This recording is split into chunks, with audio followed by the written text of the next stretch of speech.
All right, we should be live. Howdy, howdy, everybody.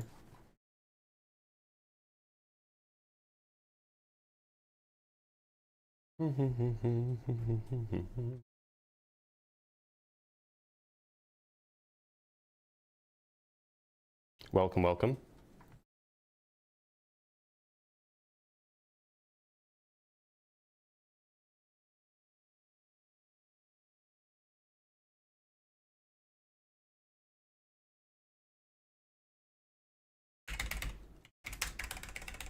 All right, the audio should be working, I think. Okay, yeah, audio looks good. Anarchist sending 100 gifts. I don't actually know what that means. But thank you. What's going on?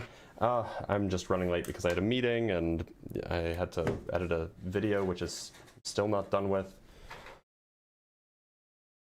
So, sorry for running a little bit late. We do have our first guest though, so we can bring them on. Let's talk to other genders. Yo, what's going on, Blitz? Other genders, how's it going?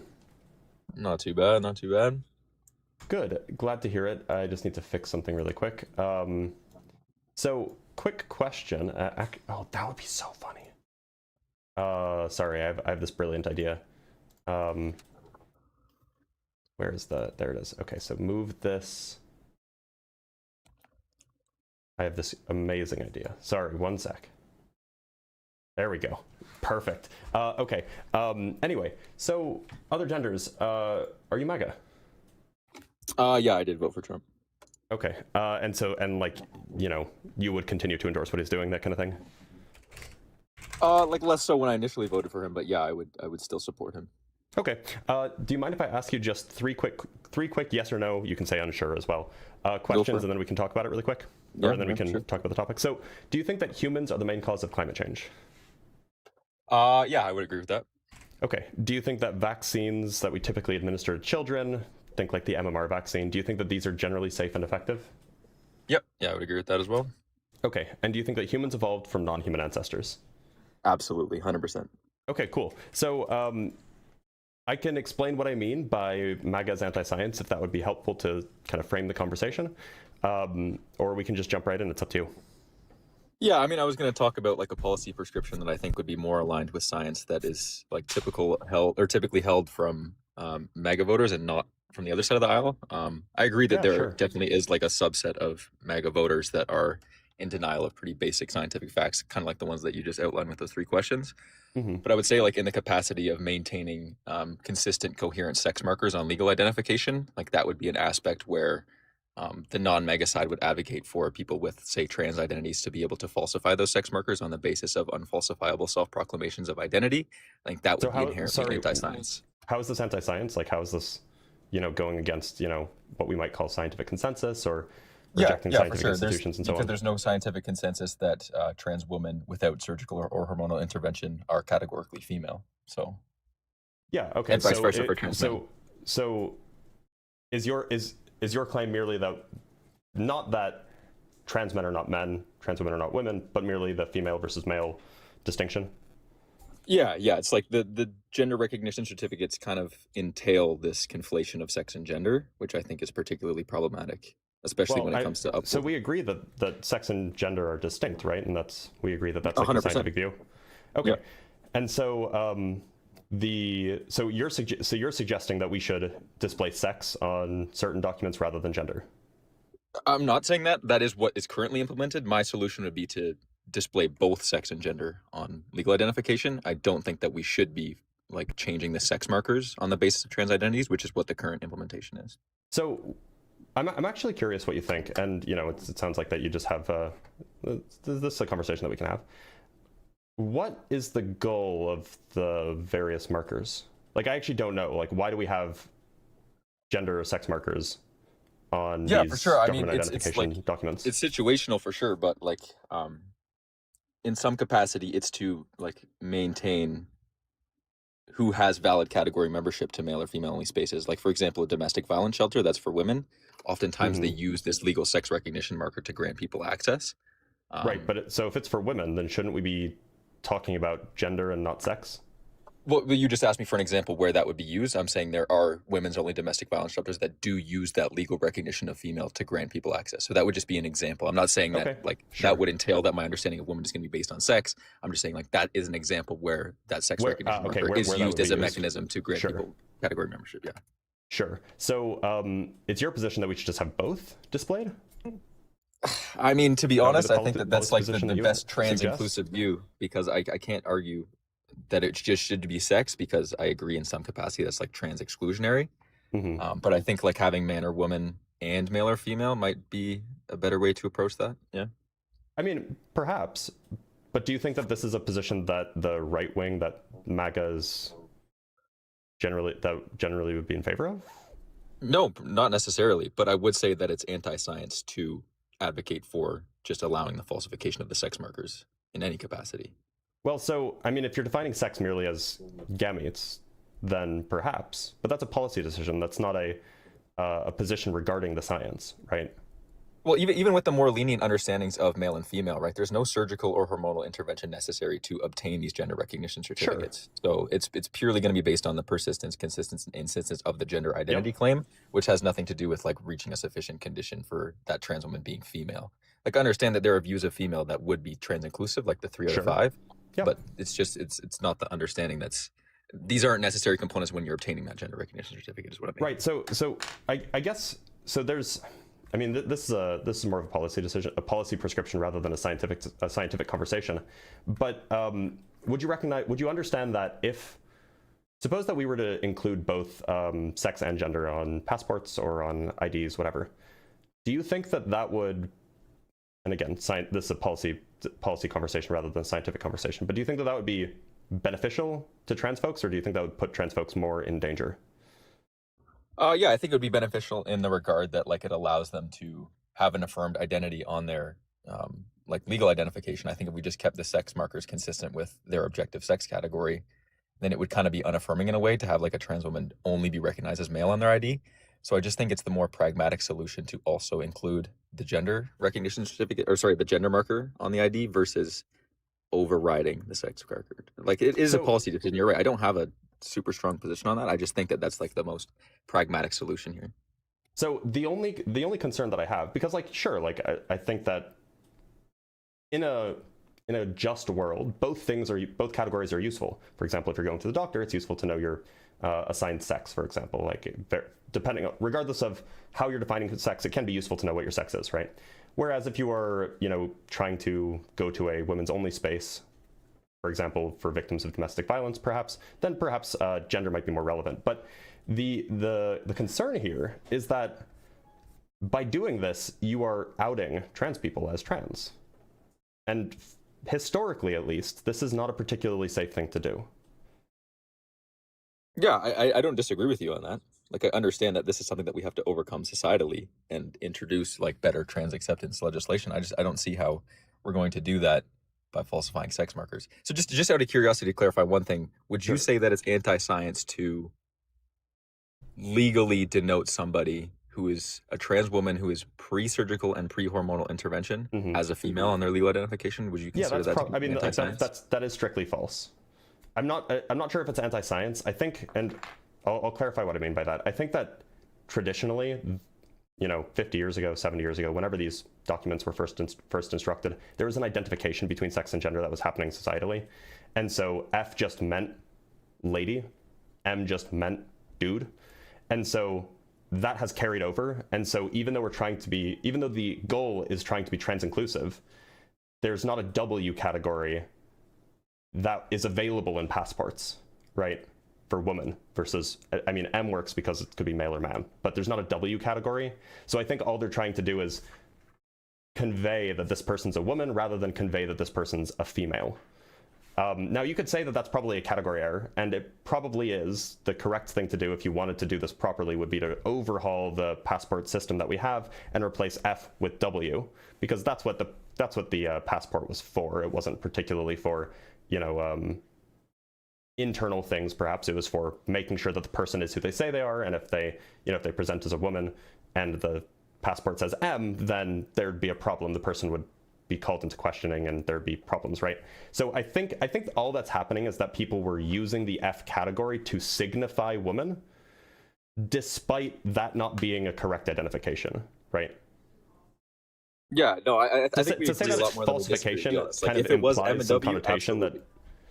that to say that something's being falsified is probably a little bit uncharitable compared to what's going on, right? Well, I don't think it's okay. Maybe do you think that- unfalsifiable. Like, Do you think Go that ahead. trans women who are pre-hormonal, do you think that they see themselves as female?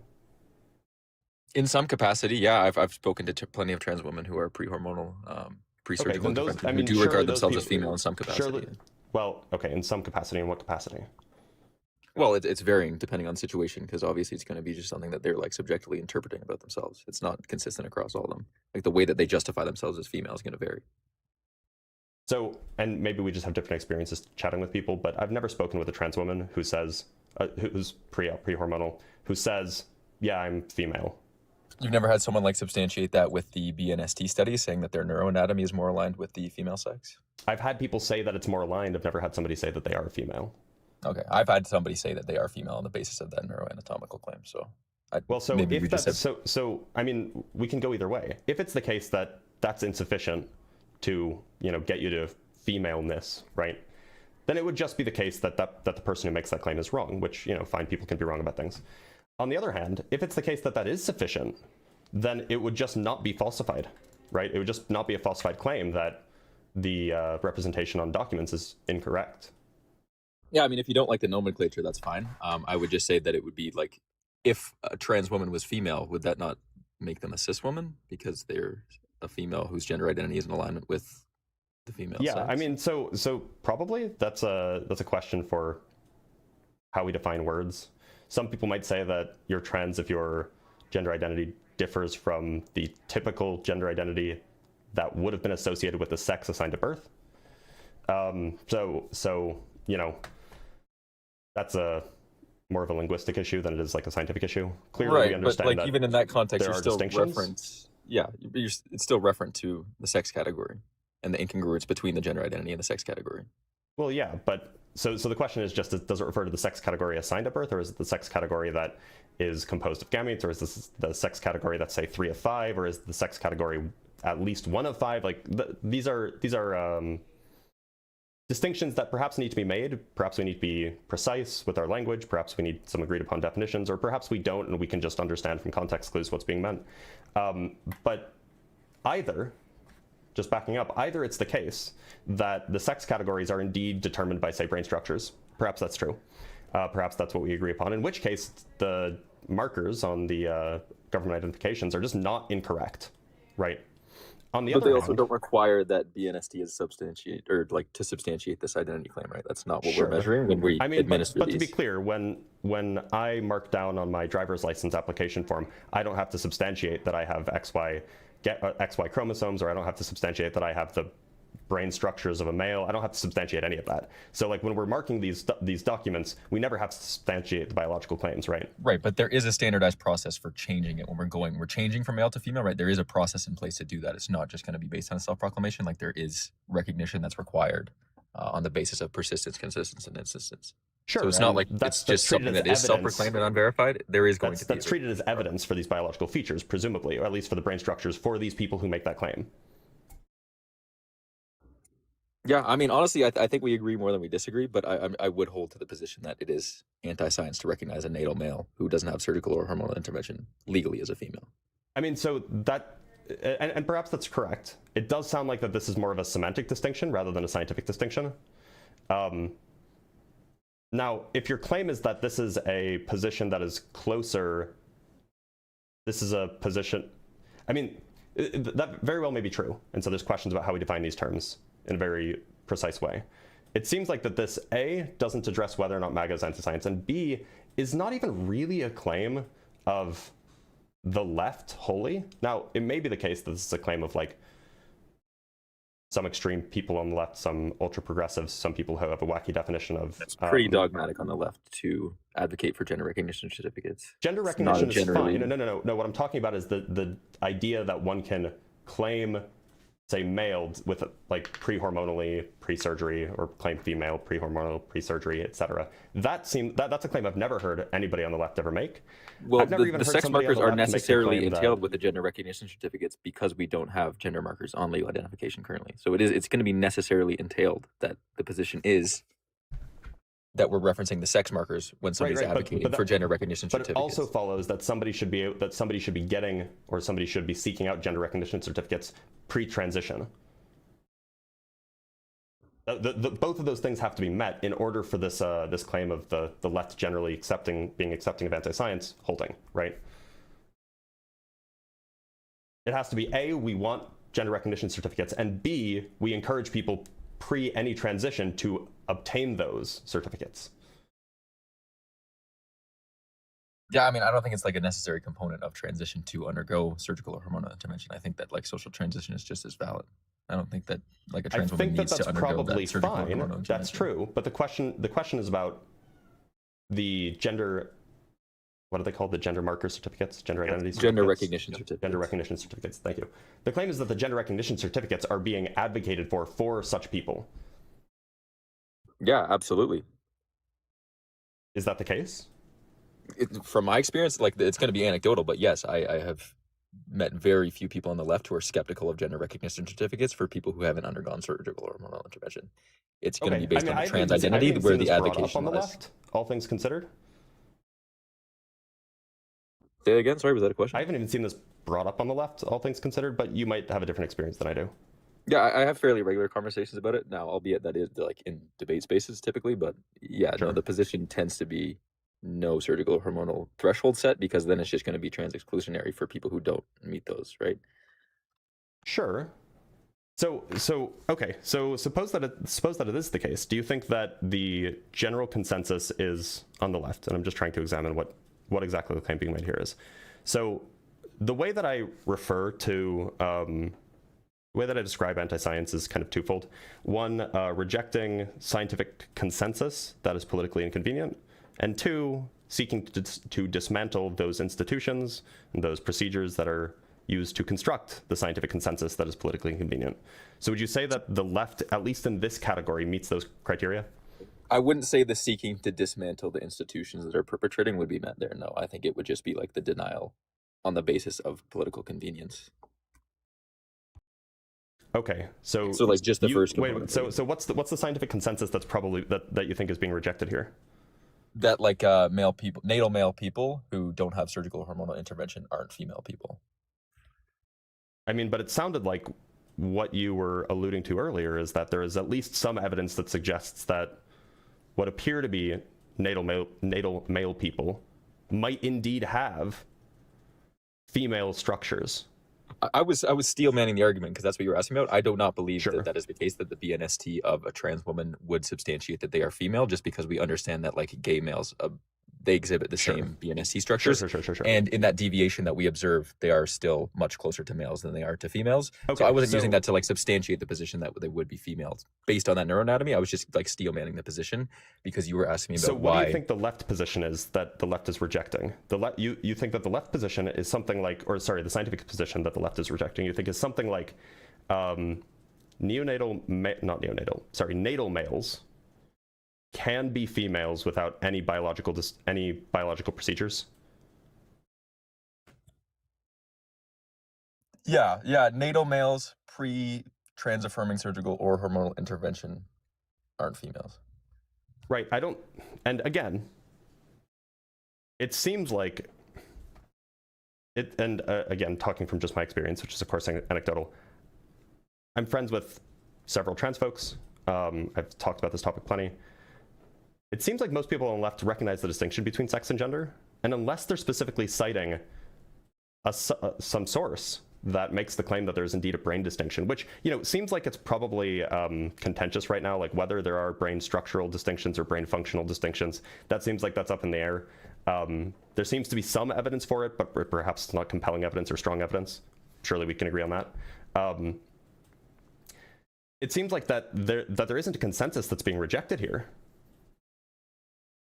If it is indeed the case that there is something contentious about whether or not there are brain distinctions, like structural or functional brain distinctions, then it seems like that there just isn't a consensus about that. And if the question is about whether or not the left thinks that one can be female without any sort of hormonal or surgical treatments while being assigned male at birth, then the only way that they could be against the agreed upon consensus is that the left would have to make the claim that they are, say, chromosomally able to transition somehow, or have the female gametes or something like that. And that's just not a claim the left makes. What the left will occasionally make is something like, oh, there might be some brain structures, and so that would allow someone to identify as male or female that way. But right, but what I'm getting at really is that the advocacy for these gender recognition certificates tends to be absent any necessary requirement of these interventions. Right, but that's a policy prescription. It's not a rejection of the science, perhaps. I mean, what you can say, or what can happen, it's not necessarily. It could be an understanding of the science and then a recognition that the policy has to be something that looks like it is in conflict in order to support some other sociological position or something like that, right? So, for example, suppose for a moment that we know that the MAGA wing at least has a subset that is very anti-climate change, doesn't think climate change is real.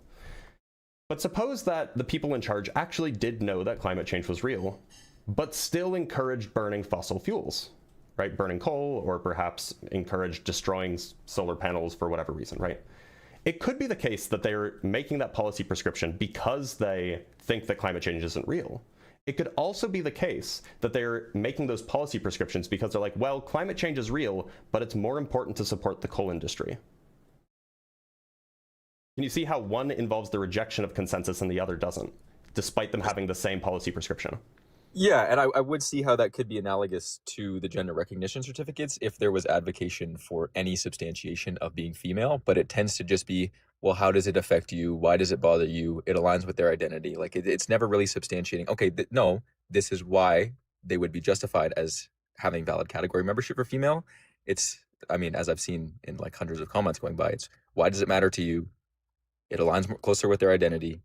Who cares? Why is this used? Like it doesn't have to be substantiating why they're actually female. It's just advocacy because it aligns closer with their identity. The point is that the advocacy for these certificates seems like it's more in line with trying to push for sociological acceptance than it is to reject the scientific consensus.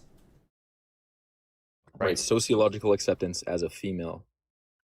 Well, sociological acceptance, sure. I mean, I understand that. The point is that the categories that we have on these documents don't include W.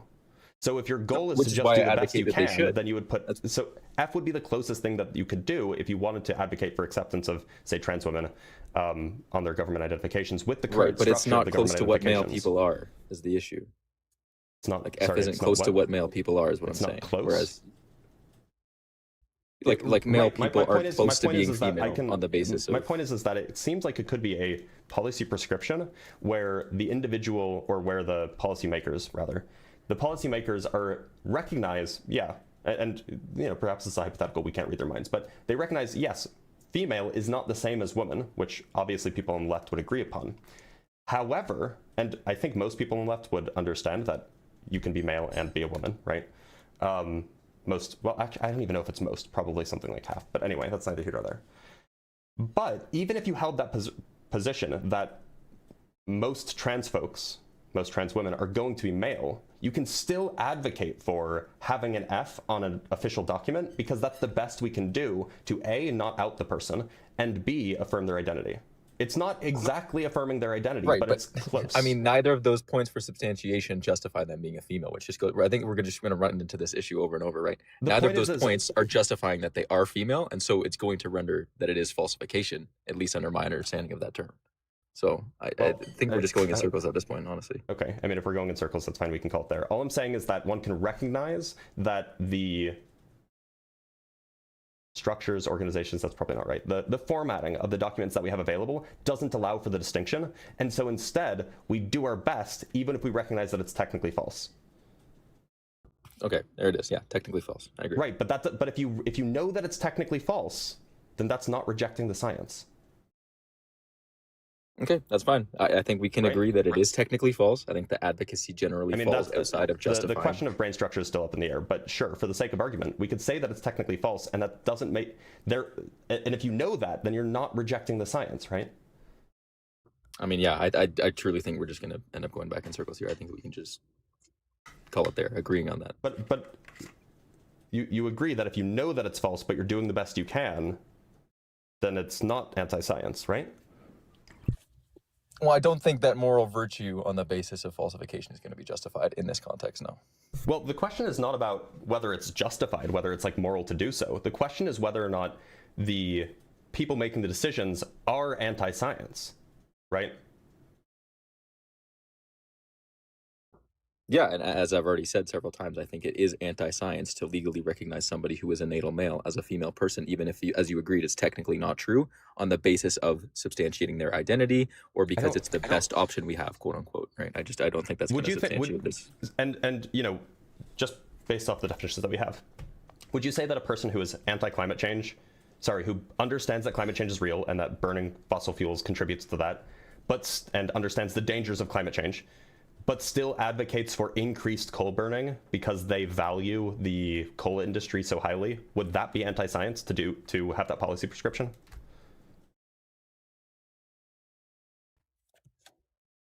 Yeah, I mean that's a good way of putting it. Like I don't know if I would answer that question absolutely yes or absolutely no. Well, then it seems like you can't answer the similar question, right? Well, if you're putting your gender identification or sex identification, which is why we're going in circles, yeah. Right.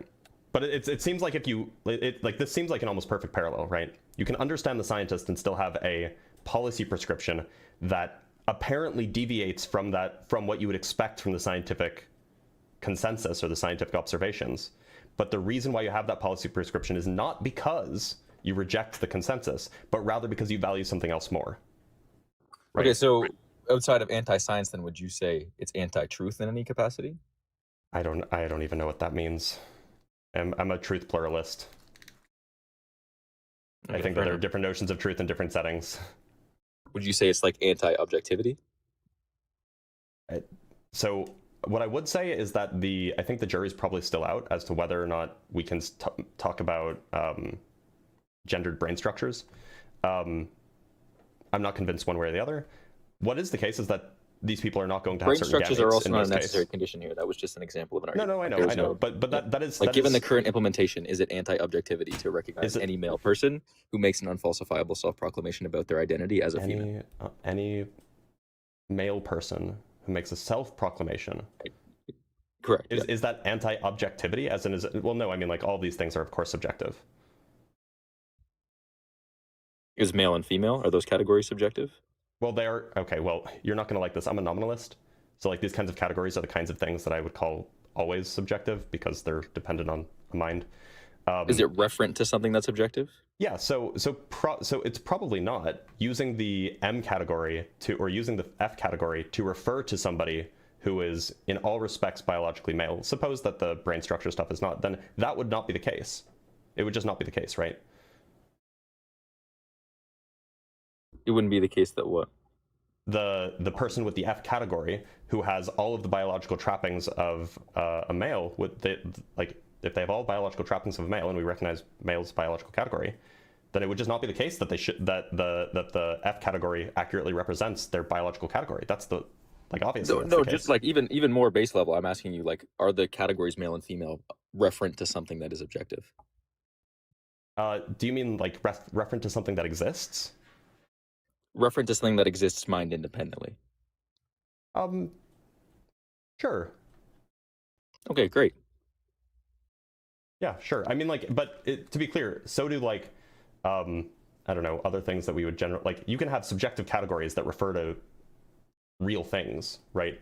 Like a spiral galaxy compared with an elliptic galaxy. These are obviously subjective categories, but the galaxies that are being referred to in the shape of those galaxies are things that actually exist. Right. Yeah. Okay. So males and females, those categories are going to be referent to something which So exists biological mind structures independently. actually exist. The biological structures actually exist. The categories that we construct for them are obviously subjective because they're constructed categories that we produced. Yeah, I don't disagree with that. I don't disagree And with that at all. so like, if the claim is merely that it's like anti-truth, well, I mean, sure, I guess you could say that in the same way that it's like anti-truth that burning coal is good.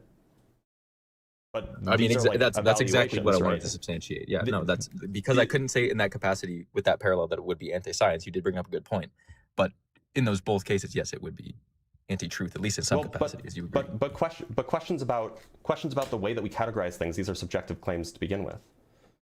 Agree. Right. Agree. And so, like, to say that there is some objective reality of whether you're M or F, or sorry, some objective reality of whether you're M or F, well, those are human constructed categories to begin with.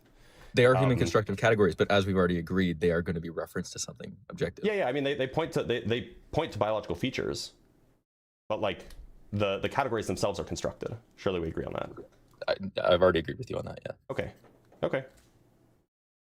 And we've also agreed that probably it's not correct to say that it's anti-science. At best, you could say that it's like anti-truth seems awkward. You could say that it's like misrepresentative of their biology, you could say. That's yeah, probably misrepresentative of their scientifically observed biology. Sure, that's fine. I mean, biology is a science. Correct. So it seems like if you want to add that language, you can. It just seems like it's loading for some intentional purpose. But sure.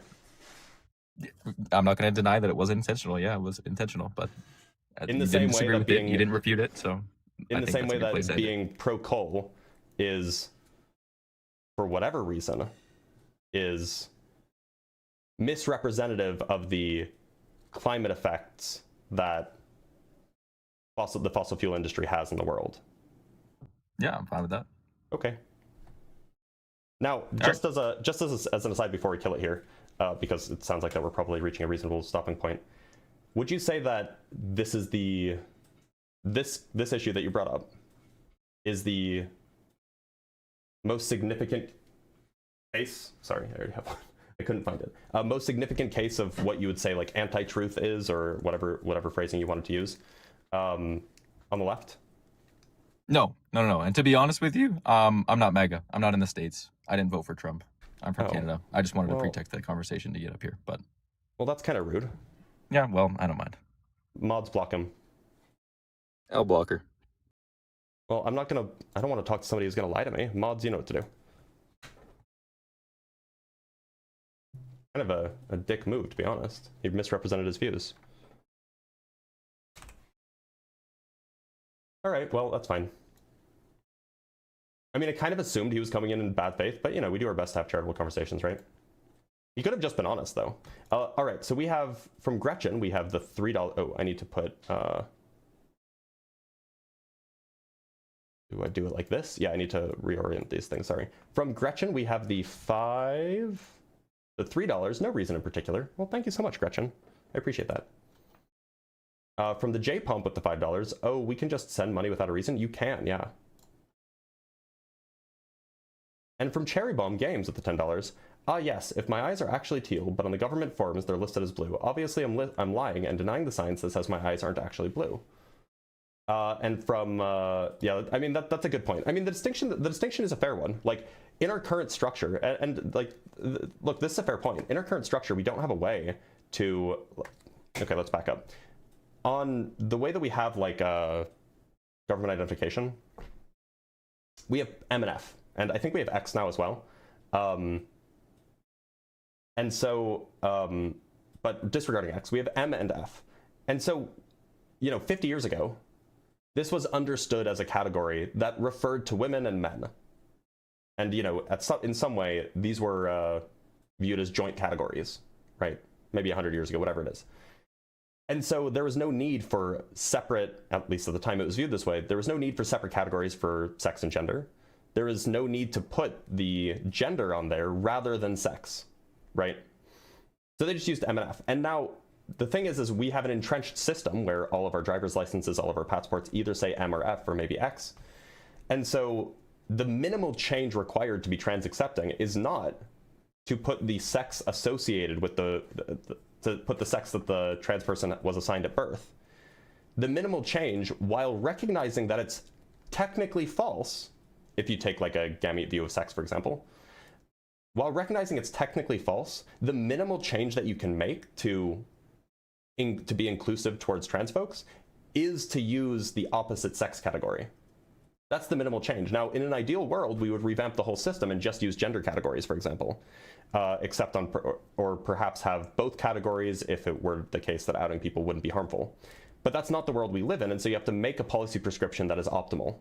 And the optimal policy prescription, even if it's the case that it's technically false at a biological level, then it just would follow that you should do that if it decreases harm, if that's your goal.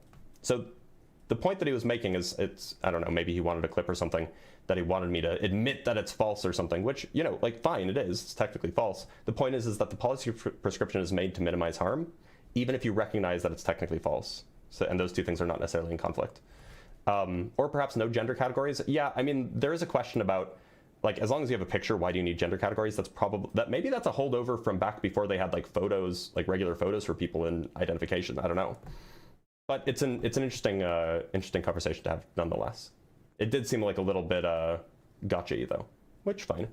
And from Christopher Sanford with £5, I joined an anti-science stream late, and what's this? Of course, the callers whining about trans people. They're obsessed. Check a search history. Yeah, I mean, that is true. Like, it is an obsession at this point, but I don't even know what technically false means. Are people counting chromosomes and their expressions? Yeah, that's the issue. Like, for most trans folks, right? Most people who are, say, assigned male at birth and are trans women, in most of the case, they will have XY chromosomes. That is going to be that will be the case most of the time. They will have, you know, they will be able to produce male gametes, at least if pre-surgery, pre-hormone treatment, etc. But that's a statistical case, and so to show that it's technically false, you'd probably have to make some sort of biological tests, which I don't think anybody wants, right? From Veronica with the $10, people with no understanding of queer trans theory just out here saying shit. Magnus Hirschfeld was running circles around these people 100 years ago. Such a shame we backslid so much. Yeah, I mean, that's the reality of the world that we live in. This is the hot button issue. It used to be the gays, now it's the trans. From Cherry Bomb Games with the 10, oh, I already read this. Okay, that's all we have. Let's bring up our next guest. Let's bring up Mac. How's it going? Mac, I'm doing all right. How are you? All right, so there's universal language. Every identity has a noun Mac, and before a verb. before we start, Mac, are you MAGA? Huh? Are you MAGA? No, that's a noun, verb. I don't know how to express it. It's a what? Now, look at the word. MAGA is a political identifier. Okay. So if MAGA is anti-science, then AGAM is the relationship. I don't think that this is going to be productive.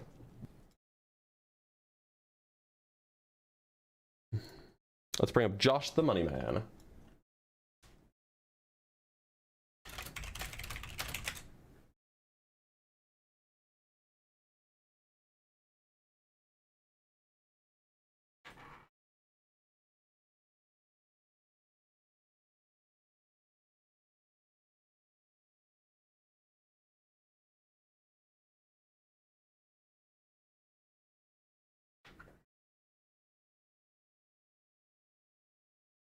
All right, Josh the Money Man is not connecting. Let's check out Discord, make sure that I don't miss anybody. Nobody's in Discord either. Josh the Money Man, how's it going? It's fine. How are you? I'm doing all right. Josh, are you MAGA? Yes, I am. Okay, 1 sec. Okay, do you live in the United States? Yes, I do. Okay, now, do you think that humans are the main cause of climate change? I don't think I have a solid answer to that, but I think they contribute a huge part to climate change. Okay, I can put unsure, that's fine. Do you think that vaccines that we typically administer to children, like the MMR vaccine, are safe and effective? Yeah, vaccines are very safe, and I think vaccines are a big breakthrough to science. Cool. And do you think that humans evolved from non-human ancestors? Yes, I do think so. Okay. Now, look, do you want me to explain what I mean by anti-science? Yes, I do. Okay, so what I mean by anti-science is something for a political movement, is that A, they reject the political movement rejects the scientific consensus when it's politically inconvenient, and B, they seek to undermine the institutions that produce that scientific consensus. That's just what I mean by the phrase, so if you want to use that, if you want to frame so that we can frame the conversation. Now, do you think that MAGA, the political movement, matches that criteria? No, I do not. Okay, why not?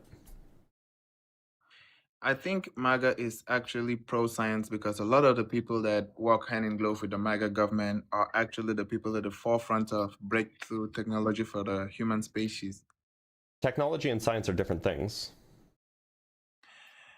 Technology is a subset of science. No, it's not. Technology is out of the set of science. No, it's not. Are you Just saying because technology? you're an inventor doesn't make you a scientist. But the whole field of technology falls under a subset of science. No, Do it you doesn't. disagree with that? Yeah, of course I do. Technology isn't even a field of study. Science is a broad category of many fields of study, and technology is not in that category. You may be thinking of like technologists, people who... How do you lead technological advancements without the use of science? Isn't technology just the application of science? Yeah, so technology is developed through the application of science. That's called engineering. It's not science. So could you please call to me some 3 breakthroughs in humanity that are science related without being technology related? Yeah, general relativity, quantum mechanics, the heliocentric, or and the helical structure of DNA. Let's say none of these were technological achievements. Yeah, but they do fall under the field of technology because we use those scientific knowledge to improve on our technology, like the AlphaFold with Google. So you can apply scientific discoveries to produce new technologies, but that doesn't make technology science. Well, I'd say we just have to agree to disagree on that one. Why do you believe do you know what STEM stands for? Yeah. What does it stand for? Science, technology, engineering, and mathematics. Right. So if technology was science, why does it get its own category? Okay, so why does math get its own category too? Because it's not a science. Math is not a science. Of course not. It's not empirical.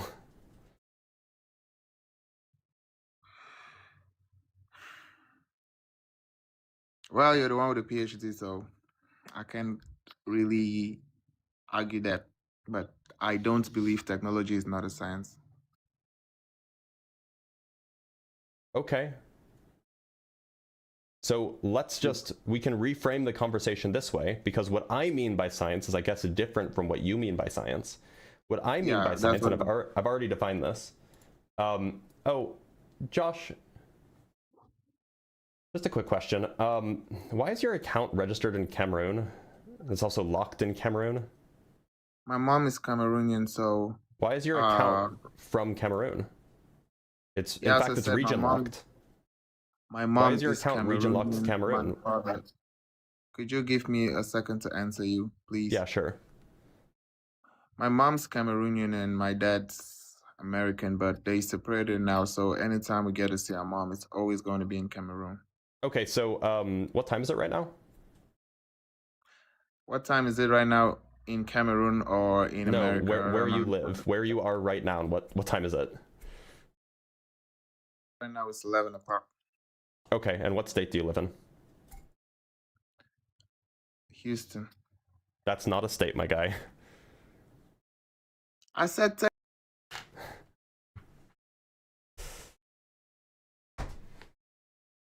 Well, he tried.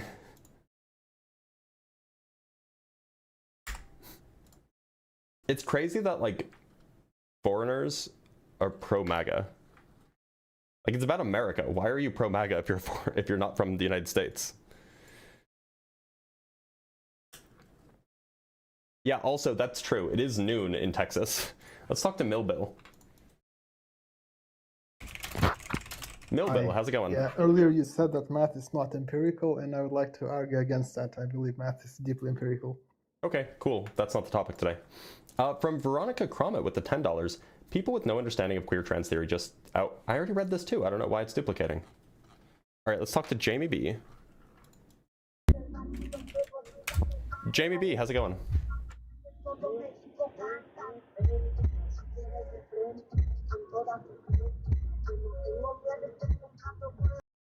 It's not that I don't mind talking to foreign people. It's that I don't like when foreign people lie to me about where they live.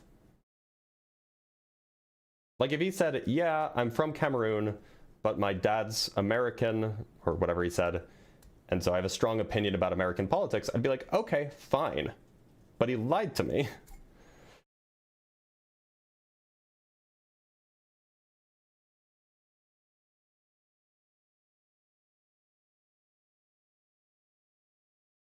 Let's talk to King E. Oh, we've talked to King E before. Hey, how's it King going, E, Doctor? you're the flat earther. Are you also MAGA? Am I MAGA? Yeah. Yeah, I voted for Donald Trump 3 times. Three-time voter right here, man. Yeah, cool. So, King E, can you answer a few basic questions for me really quick before we jump in? Yeah, I can. Yeah, Okay. I can. So first, let me just write this down. So you say that you're MAGA. Do you think that humans are the main cause of climate change? No. Okay. Do you think the vaccines that we typically administer to like infants and babies, like the MMR vaccine, do you think that these are generally safe and effective? No. Okay. And do you think that humans evolved from non-human ancestors?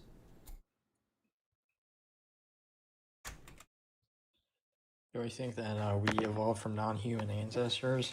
Yep. No. Okay. And you also think the Earth is flat, yeah? I mean, does that have any pertain to the conversation? Well, it is anti-science, but Yeah, no, I believe the Earth is flat. Yeah. Okay. Now, so I can give you a definition of anti-science if you'd like, as far as it applies to political movements, if that would help, and then we can talk about it if you want to. Just give me your definition, my friend. Okay. So I would say that a political movement is anti-science if it systematically rejects or delegitimizes scientific consensus when it's politically inconvenient. And B, I didn't say A at first, but anyway, and the second thing is that it also systematically undermines the institutions that produce that scientific consensus. So given that definition, I hold the position that MAGA meets those criteria. Do you disagree? I disagree with your premise A. You said politically inconvenient. No, it's not anything that regards politics. It's just that we MAGA people, we understand that, hey, a lot of things that the Democrats say is straight up lying and straight up, weird. But we're not talking about what the Democrats say. We're talking about what the scientists say. Yeah. Again, so whatever the scientists say have nothing to do with politically inconvenience to myself. You don't think that there are politically inconvenient scientific facts? No, I don't think that Well, I mean, politics is not intertwined politically in science. Well, it actually is, to be honest with you, but... Exactly.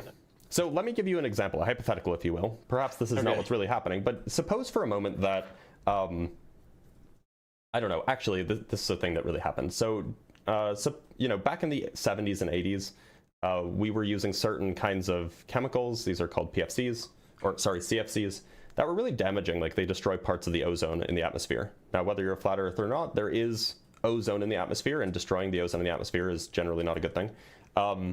And so it was scientific consensus that, in fact, and this was demonstrably provable, that releasing these chemicals into the atmosphere reduced the amount of ozone available to protect us from UV light.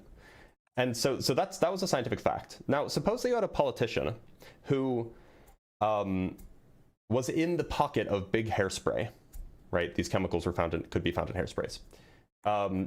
So maybe their campaign was paid for by hairspray companies, right?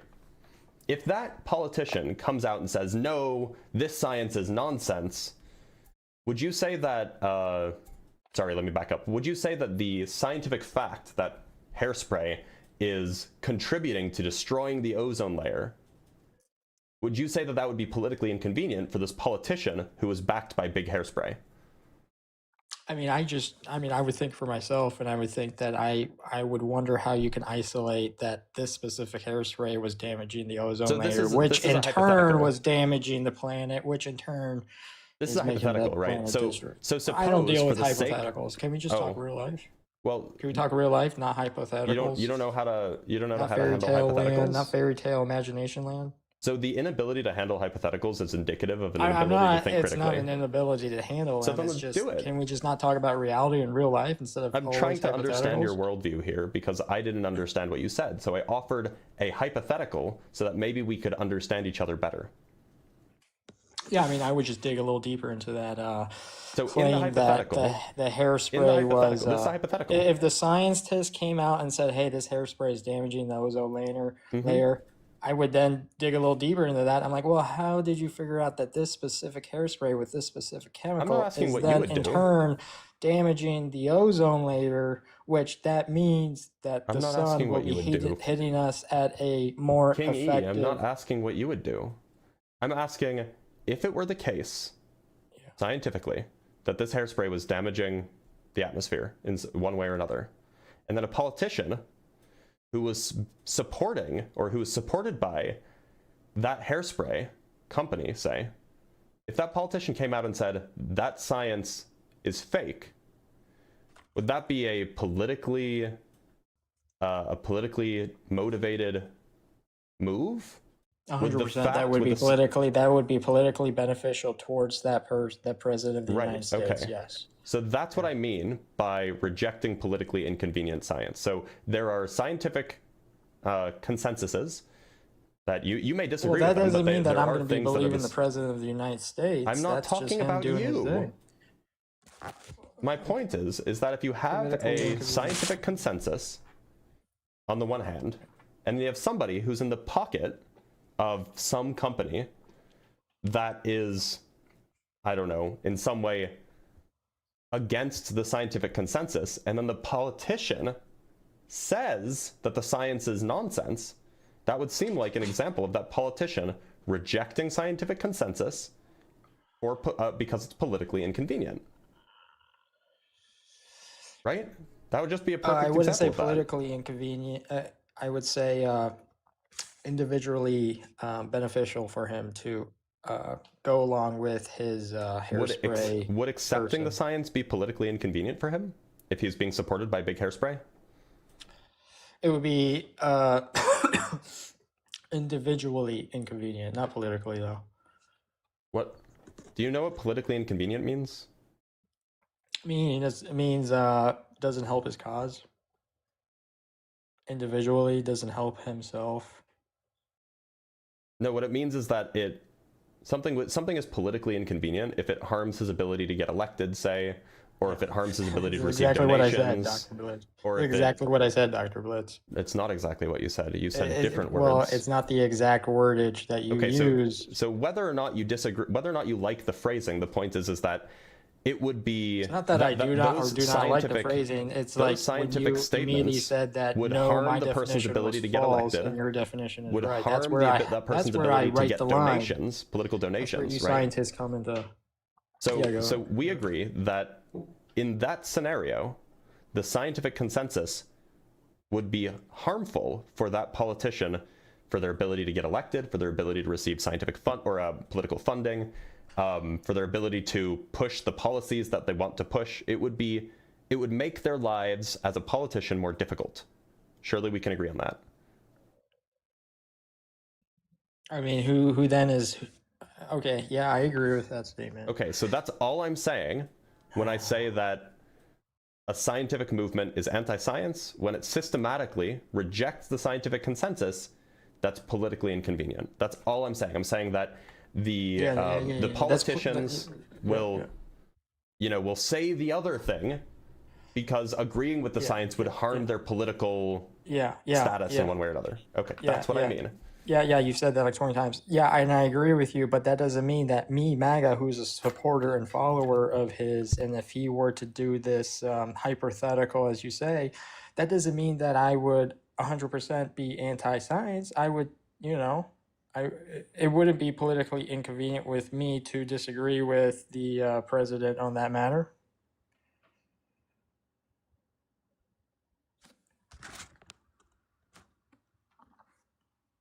Yeah, well, bro, you're muted. I can't hear you. God damn it, I was drinking water, my bad.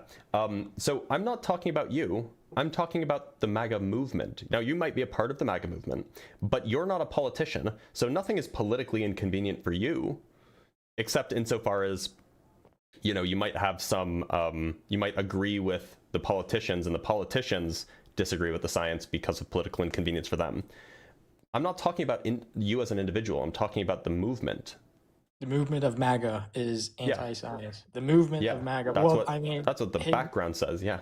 I get it, but who consists of MAGA? Who is involved? Well, they're the leaders and they're the followers. You're one of the followers. The leaders are people like Trump, and Charlie Kirk was an example, but Charlie Kirk is no longer an example.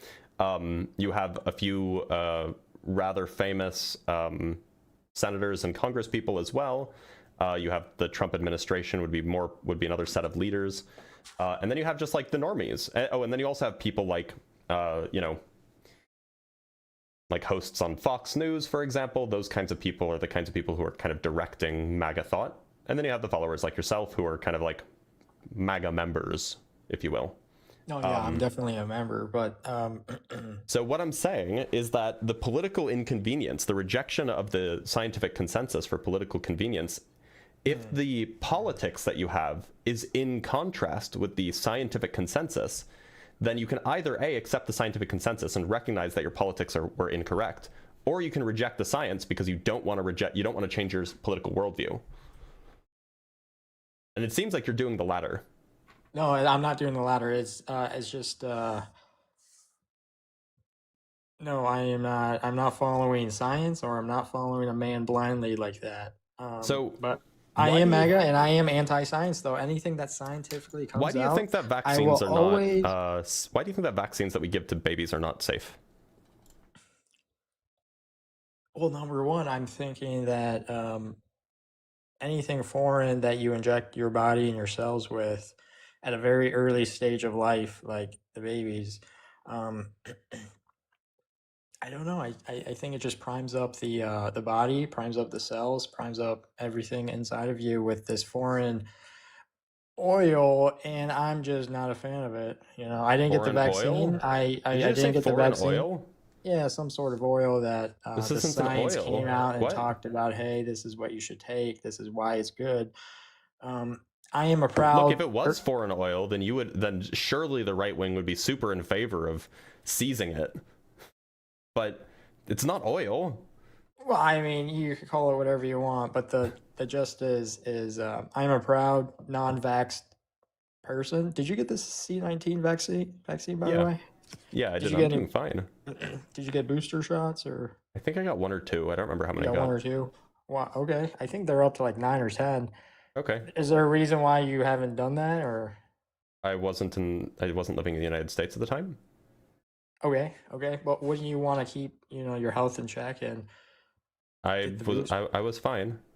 But that's neither here nor there. We're not talking about the COVID vaccine. We're talking about the vaccines that are given to infants. I just want to get a little more specific. We're talking specifically about the vaccines that we give to infants. The C-19.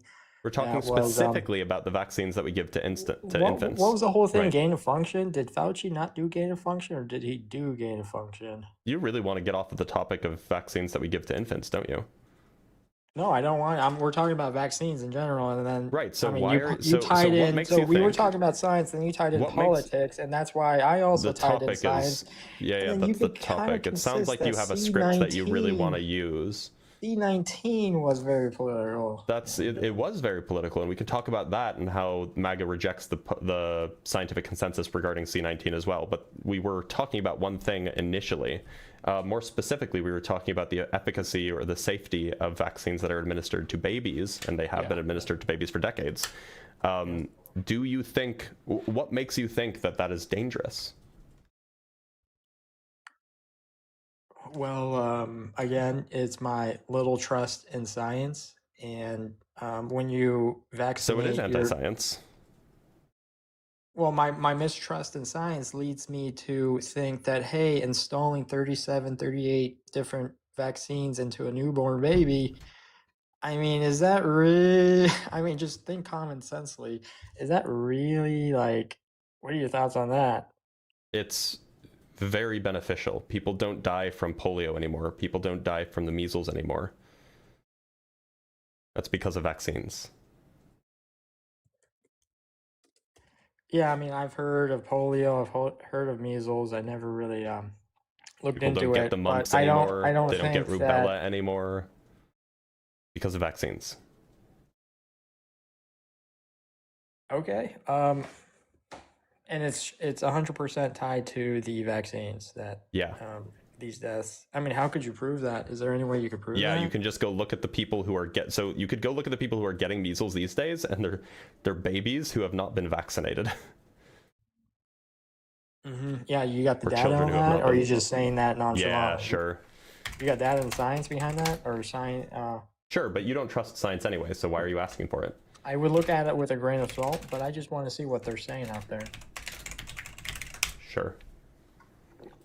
The percentage of people that did not get their vaccine at a baby dying from measles compared Here to you the go. percentage of people who did get the vaccine who didn't get measles. Here you go. One sec, let me pull it up.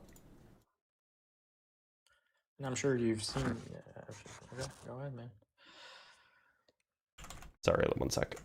Let me just move this over so that you can see it. Measles cases and outbreaks. Take your time. Take your time. Why is it? Sorry, the background is being really annoying. So, there have been 31 new outbreaks reported in 2026, and 93% of confirmed cases are outbreak associated. So that's interesting. So those cases are associated with specific outbreaks. Now we want to look at vaccination status. So this is from 2024. Sorry, I thought that this website was, yeah, there we go. We want up here. That's MMR vaccines, so that's not what that's, oh, okay, Yeah, so Google, so oh, no, here we go. History of measles cases. Measles was officially eliminated from the United States in 2000, meaning there is no measles spreading within the country, and new cases are only found when someone contracts measles abroad and returns to the country. Achieving measles elimination status in the United States was a historic public health achievement. The below figures illustrate how common measles was before vaccination and how vaccine policy enabled elimination. So the vaccine was produced in 1963, that's when it was licensed, and then look what happened. I'm sorry, what happened? Yeah, no, I can clearly see that it goes down. Yep. But I mean, so the vaccine was produced. Why was that next year or whatever it is? Why did it actually go up by a tad? Well, I mean, Right like, there. So it was developed right there. But then look at the next bar. This is Does the next bar go up or does it go down? Yeah. Do you think that everybody was getting the vaccine Does it go, a year does it after go it up was or licensed? is it, I'm sorry. Do you hey, think Dr. that Blitz, Dr. So- Blitz, it's a pretty simple question. Does it go up or does it go down? It obviously goes up. What happens the It year goes after? up. What happens the It year goes after? up. Sorry, what happens the year It goes after? up. It What goes happens up. the year after? Oh, he's What happens? What happens? like the year you after? you understand that if the vaccine was licensed in 1963, they still have to roll it out and make it standard.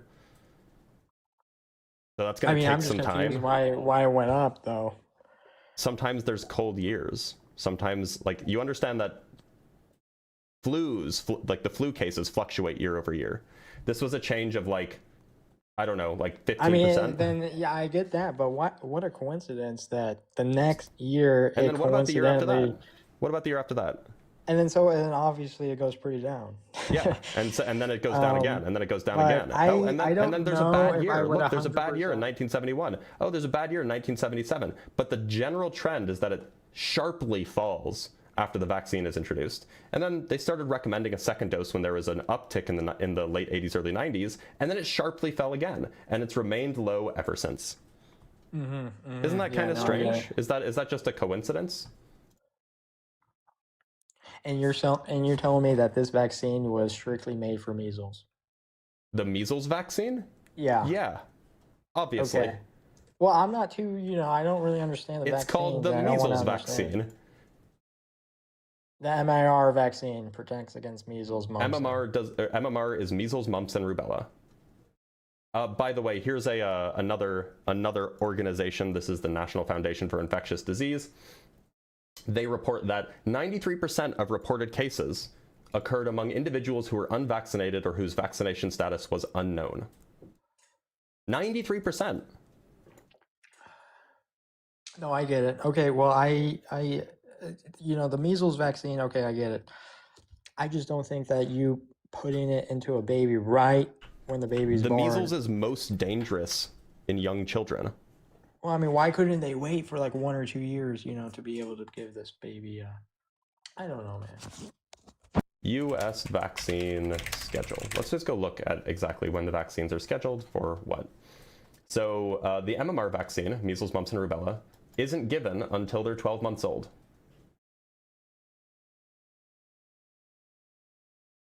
Oh, when you're off the app, I can't hear you, by the way.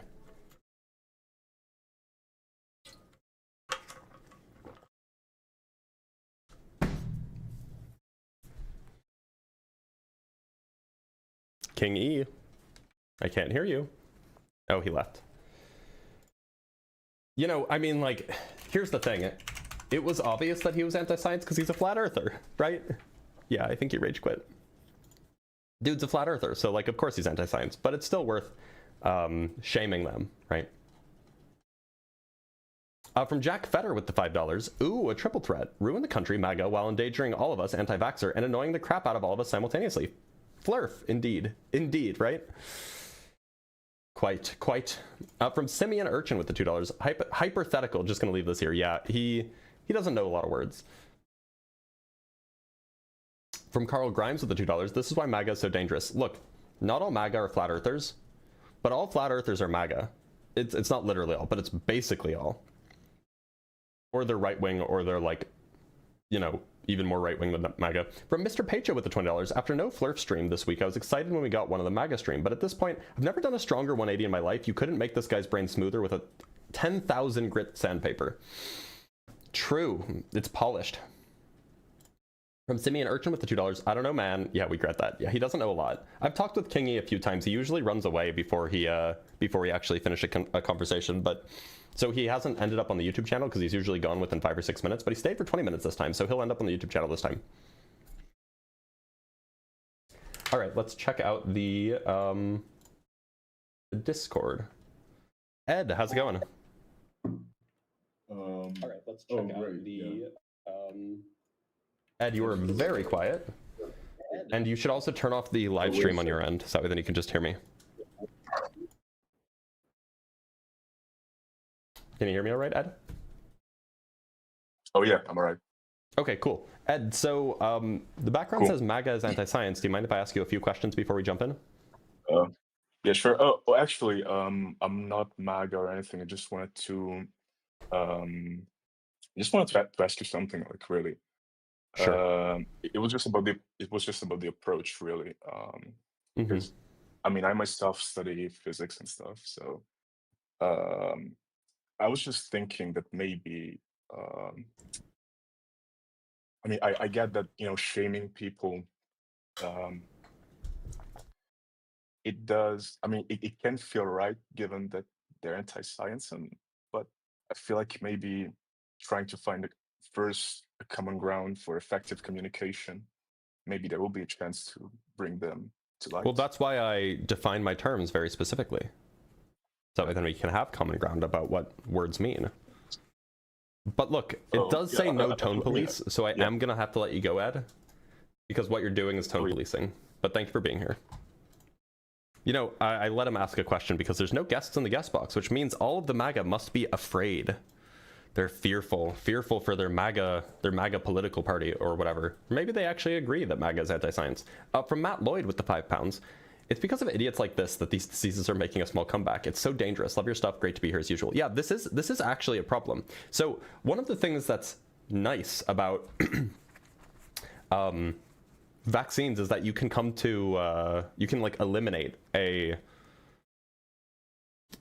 diseases within a country. Like if the vaccines are sufficiently prevalent for a sufficiently long amount of time, you can eliminate, like the measles was eliminated from the United States, right? The trouble is people then forget how bad these diseases were. And so you end up with people who are like, we don't need these vaccines, right? And that means that those diseases can be reintroduced into society, and now you have people who are not protected because, you know, the people who can't take the vaccines for whatever reason, for you know, immunological reasons or whatever, they can get infected a lot more easily. And now you have people who are willfully not getting the vaccines, who are allowing the disease to spread to those people who are at risk. So it's just real bad. Like, this is harming, like, if you choose to not get your kid vaccinated, you're not just harming your kid, you're harming everybody. Like, it's really a bummer. But yeah, I mean, like, people today didn't know somebody who had polio, for example.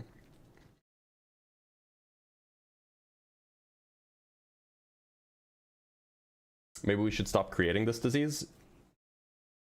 The measles is not something we created, dumbass.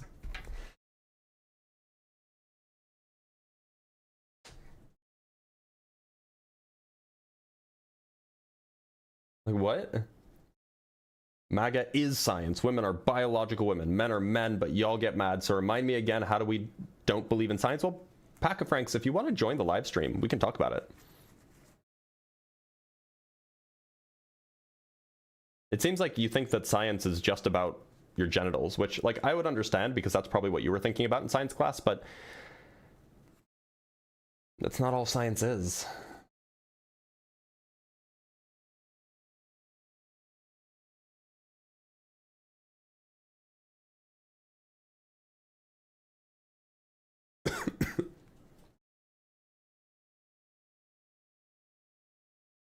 All right, let's bring up Marcus. Marcus, how's it going? It's going good. Glad to hear it, Marcus. Marcus, are you MAGA? Kind of, and no. Are you a Trump supporter? Well, yeah, I have to. You know, he's the only option, so. I don't know what you mean he's the only option. Like, he was the best candidate, so. Okay. Would you call yourself a conservative? Yeah, far right. Okay, cool, yeah. So, and by cool, I mean the opposite of cool. Just a few quick questions before we get started. Marcus, first, how old are you? I'm 19. Okay, what year were you born? February 16th, 2007. Okay, cool. Do you think that humans are the main cause of climate change? No.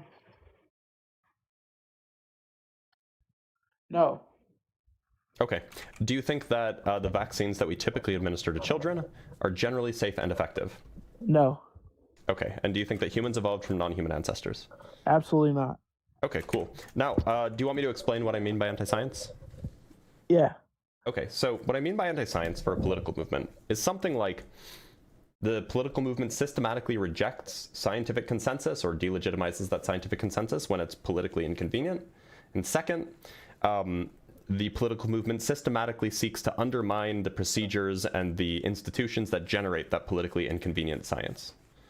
Does that check out with you? Do you understand the definition that I'm using?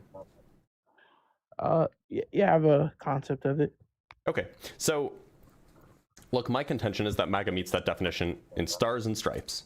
They do it across several different fields. Those fields being politically inconvenient for them, they are seeking to undermine them. In fact, not only are they seeking to undermine those things that are politically inconvenient, but they're seeking to undermine the scientific institutions of the United States, period. Like, just across the board. If you want, I can give you examples of this, but this seems pretty obvious. So do you have a particular point of contention? I would like an example of that, but also I just want to say that, like, a lot of the science that you guys claim is real, right? It goes against a lot of, like, what MAGAs believe, right? Most MAGAs are Christian, right? And they have most Americans are Christian, but sure. Yeah, but you know, and a lot of us have very set points, you know, because of our Christianity. So I mean, we can't really turn on our religion. So who did you vote for? Well, I wasn't old enough at the time to vote for. Okay, just checking. Yeah, I would have voted for Trump, though. Okay, yeah. So look, I agree that much of the science disagrees with what MAGA people believe. That's what I mean by MAGA is anti-science. Can you give me an example of being anti-science? Yeah. Do you know what the National Science Foundation is? Not too familiar.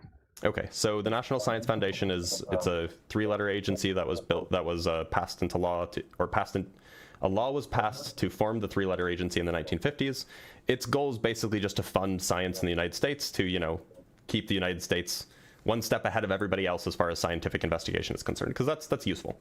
Now, the National Science Foundation funds about a quarter of all non-medical science in the United States. So it's aside from the National Institute for Health, it is the largest single institution funder of science in the United States. So a quarter is quite a lot. Now, the Trump campaign, or the Trump administration, repeatedly, both in 2025 and in 2026, has sought to cut the budget of the National Science Foundation in half. Now, most of the budget, something like 98% of the budget of the National Science Foundation, goes directly to scientists to fund scientific research. So by cutting the scientific budget in half, at least by trying to cut the scientific budget in half, he has been trying to cut our ability to fund science by more than 10%. More than 10% for the entire country. He's wanted to reduce our scientific output that way. So, I don't know. That seems pretty anti-science to me. Seems like he's interested in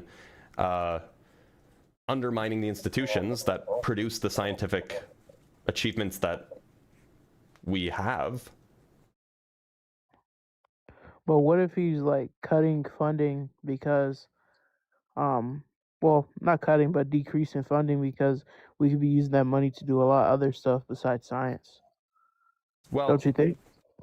That would be an interesting claim if it weren't the case that this was not just the single instance, but this was a general trend. So not only has he proposed cutting the National Science Foundation by slightly more than 50%, he also fired the entire National Science Board, which is it's a group of 24 people that are like top scientists in their fields that are appointed by the president that make decisions about how the science should be funded, how the money should be distributed, that's given to the National Science Foundation. And they're like an independent scientific board that makes these evaluations. So it's not just about funding. Why would he fire the entire board? Well, I don't agree with that, Okay. What about the time when his appointee at NASA tried to shut down a satellite that was already in orbit? It was already working. It wasn't something that had to be built. Simply because that satellite, one of the things that it does is it monitors CO2 across the globe. That's kind of politically inconvenient, don't you think? That it would monitor the levels of CO2 in the atmosphere? Yeah. Why would they shut it down? It's already in space. Well, I don't really know because, I'm not President Trump. So well, fortunately, we do know. We do know because they told us.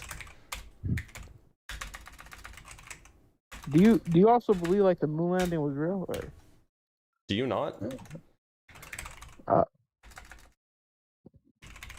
Me personally, I think it was fake, but. So by the way, here's a news article from about a year ago now. This is about the satellite that I was talking about, because we actually do know why this was cut. They told us why it was cut. Let me move this up. It was cut because it did not align with the president's agenda and budget priorities. So it was the satellite already existed, so the budget was basically the required budget was basically zero. So all we're left with is it didn't align with the president's agenda. That means that he did it for political reasons. And what's his agenda? Why would he cut the orbital carbon observatory? What part of his agenda? Oh, well, he doesn't think climate change is real, despite all of the scientific evidence. So this seems like a great example of him rejecting scientific consensus and undermining our ability to produce that scientific research by cutting things that would fund or that would produce that scientific research. Like, it just seems like he's doing the thing that is anti-science. I mean, I have a question. Yeah, Is being anti-science necessarily wrong, or? I'm not making that claim. I think that most Americans would think that it's not a good idea, though. You don't want America to be to fall behind China, do you? I mean, we're technically already behind them, but well, prior to 2025, we weren't behind them as far as science was concerned. well, I agree, but no, they're a lot now smarter. We're falling behind. So, do you think that's a good thing? I thought we were trying to make America great again. You know, there's a lot of stuff that goes into trying to make America great again. You know, obviously, I don't think firing a whole group of people is necessarily the brightest thing to do, but we have a lot of stuff that we have to worry about. Is Trump a dummy? No, he's not a dummy. He just knows then that why we have did he do it? I feel like he's trying to prioritize other stuff, like ICE enforcement. So why would he firing these people doesn't help prioritize anything, because by law 24 new people have to be appointed. So that's going to cost more money. It's going to take more time. It's going to waste more effort, waste more funds for people who have to go out and send emails and contact these people and try to figure out who to appoint. This is going to cost more money than just letting them stay at their jobs like they were supposed to, as required by law. I agree. I don't personally think. So is he dumb, or did he do it because he was politically motivated? I mean, that's a good question. I really don't have an answer for that one at all. It's a little concerning, isn't it? I mean, yeah, because he's trying to appeal to the 60-year-old boomers who are about to die soon, because they hold a big portion of the vote. So, and most of them are anti-science. Yep. So it sounds like we're in agreement that MAGA is anti-science. Well, most MAGAs. I don't think I'm per se anti-science. I mean, I hate to be that guy, but you told me that you don't think climate change is caused by humans. You told me that you don't think vaccines are safe and effective, and you don't think that evolution is real. Those are all scientific consensus, my guy. You're doing the anti-science right now. I don't think vaccines are that important, but I think we do play a big factor to climate change, especially when we're cutting down trees and leaving a lot of waste in the oceans and stuff. I think we actually do, but you said no earlier. Yeah, I was gonna say kind of, but okay, I'll put unsure instead. You also think that humans didn't evolve?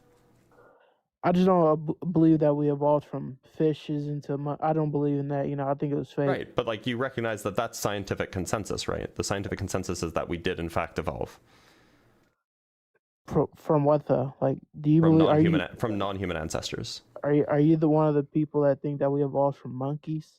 Well, we are a kind of monkey. If a monkey category includes the primates, we're primates more specifically. Well, if that's the case, why don't monkeys evolve? They just sit in their cage. They monkeys do evolve. They turn to humans, or? That's not what evolution doesn't mean that monkeys always turn into humans.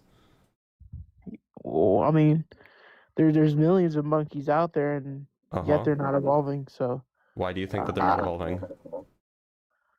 I don't know. I mean, you seem like the big science guy, so that's what I'm asking you. So, of the monkeys that exist, surely there are evolutionary changes, but evolution is slow, so it's they're not going to be super obvious. So I mean, we kind of agree on I think two of the topics here. So, and I think you also talked about the us going to space was real, but there's a lot of evidence that proves that was fake too. You think that space is not real? No, us going to space was fake. We didn't go on the moon. Okay, so you understand that the scientific consensus is that we did indeed go to the moon? So you're just doing the anti-science thing again? Well, that's the scientific consensus is that we did. But why did a guy who claimed he went up to space, why didn't he put his hand on the Bible when he was asked if didn't he? Yeah, he's a Christian. Do you want me to find you someone who actually did do that? Because I can find you somebody who did do that. Is he a Christian though? Probably. One sec, let me pull up the right, because I can never remember the name of the guy. I think it's Edgar Mitchell. Yeah, so Alan Bean. Let me pull it up. Alan Bean, Eugene Cernan, and Edgar Mitchell all swore on the Bible that they landed on the moon. So. Whoa. Why didn't the main guy do it? What do you mean the main guy? There were 12 people who walked on the moon. That claimed to. Yeah, and at least 3 of them have sworn on a Bible that it happened, that they did it. So. But we don't even need to look at testimony. We have scientific evidence that we landed on the moon. Like, I just have a question, right? Like, that's the scientific consensus. So you're doing the anti-science thing again. Go ahead. I just have questions. The big contention for me about, like, the moon landing being fake was like the flag. You know how there was like. You have questions. Have you looked into the answers? No, that's what I'm asking you. You're a science So guy. if you have questions, why don't you just look into the answers yourself?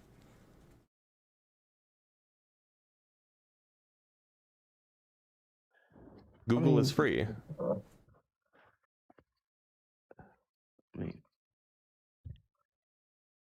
I don't know how. Google's not 100% sometimes. Sometimes you have to ask people, Okay, if I give you an answer, will you believe me? You can open my mind to the idea, not fully, like, It seems like this is something that you need to, like, oh yeah, that's a good point. Yeah, there are also things called libraries. You could go to a library too. You could go look in a book.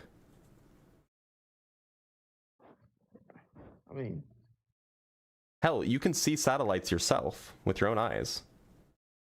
You can see the International Space Station with your own eyes. And also, like, also have another question, like, if we so-called landed on the moon, like, during the Apollo mission, right? Why was there, like, no stars in the space and stuff like that? You have a lot of questions. Why not look into the answers to those questions? You're the science guy, right? You should have these answers, right? I know the answers. I'm not here to teach you. This is a debate platform, and you're just demonstrating that MAGA is indeed anti-science. It sounds like you're allergic to looking things up and learning for yourself. Well, how can I trust these sources? Like, you know what I'm saying? Most of these sources are, like, Democrat funded, so of course, like, it's gonna make. NASA is Democrat funded? Well, the head of NASA NASA was appointed by Donald Trump, so just go look on NASA's website. I got you. It seems like you just don't believe what the science says. You just believe what the conspiracy theories you see on TikTok say. But what is the science that we went up to space? We have no proof. Did you just loop? No, because we've been talking about this whole time. We have plenty. You can see the International Space Station with your own eyes. If that's not proof, I don't know what is.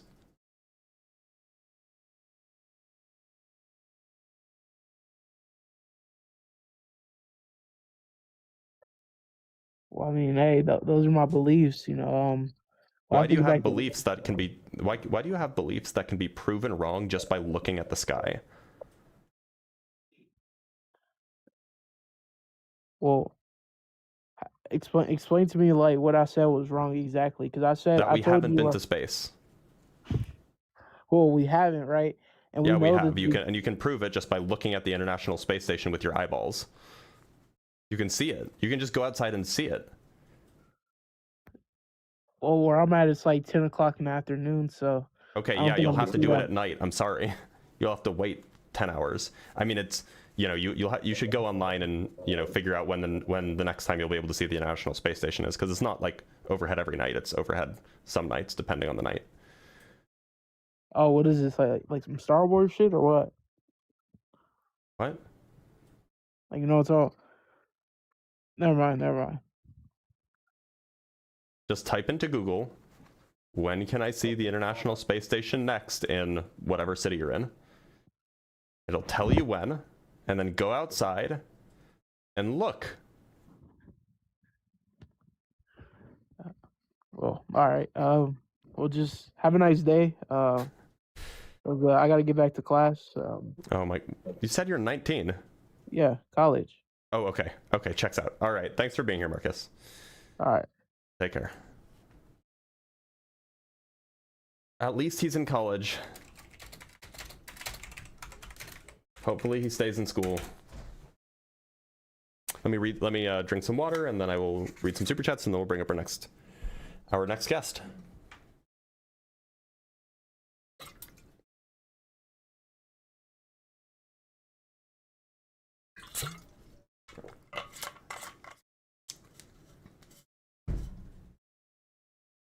All right, we have some super chats to read. But for some reason they're duplicating, which I don't understand. From Profess Null with the $5, dude thinks Pokemon was an evolution documentary. They all do. That's like the general view. From Calfunds with the $10, it always gets me that these people assume becoming human is the ideal evolutionary end for every monkey. It seems as though monkeys are just fine being monkeys for now. Love your stuff, Doctor. Well, yeah, they think that it is Pokemon. Like the other guy said, they think that it's Pokemon. They think that everything will eventually end up in humans if you just wait long enough. And that, if evolution is true, monkeys should give birth to people. But that's not the claim.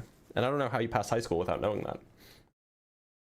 From Matt Lloyd with the £10, it seems even worse over there, but this anti-intellectualism has started to take root in the UK as well. People are, and I quote, sick of hearing from the experts. P.S. I just joined the Discord. Yay. Well, yeah, you should join the Discord, and absolutely this is the case that the anti-intellectualism is spreading.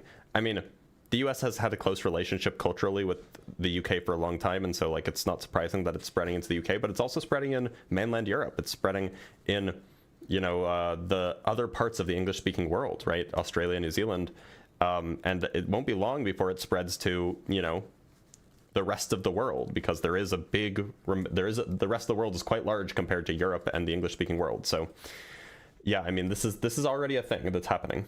And from Atheist in a Foxhole with the $5, how is this all a Democrat conspiracy? They run every branch of government. Also, good luck, ladies. I can see why there are so many incels. Yeah, there are a lot of incels, unfortunately.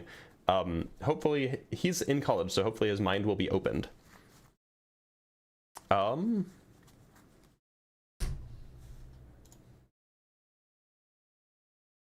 Tail delete update from Monkey Wen. Gender and sex biology called. Oh, if you want to come up, you can. Whoever that guy is.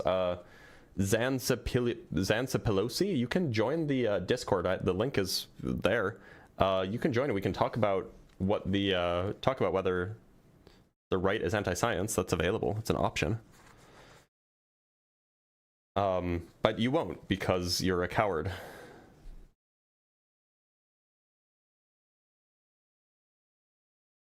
I don't use terrorist apps. Okay, then I guess you just can't promote your values. Dr. Blitz is surely a shiny human. That's cute. I appreciate that.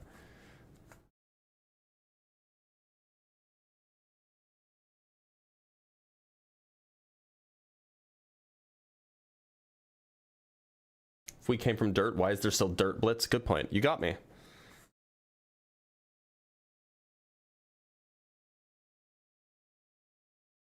All right, because values only exist on Discord. No, but if you're not going to join to, debate the values that you think you value, then it's clear that you're just not ready to defend them, right? You're just not well fit. You just don't have the ability. You don't have the rhetorical skill or the knowledge base to defend the views that you hold.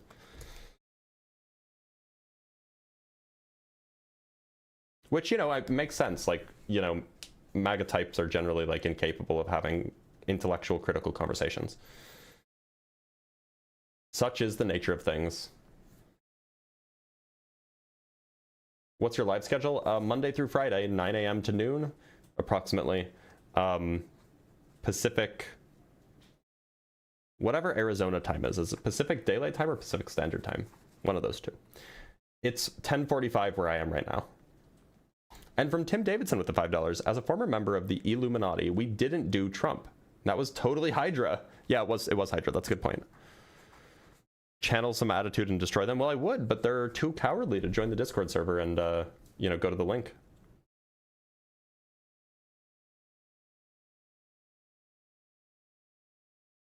It's mountain time. It's only mountain time when, like, after daylight savings has shifted in the fall.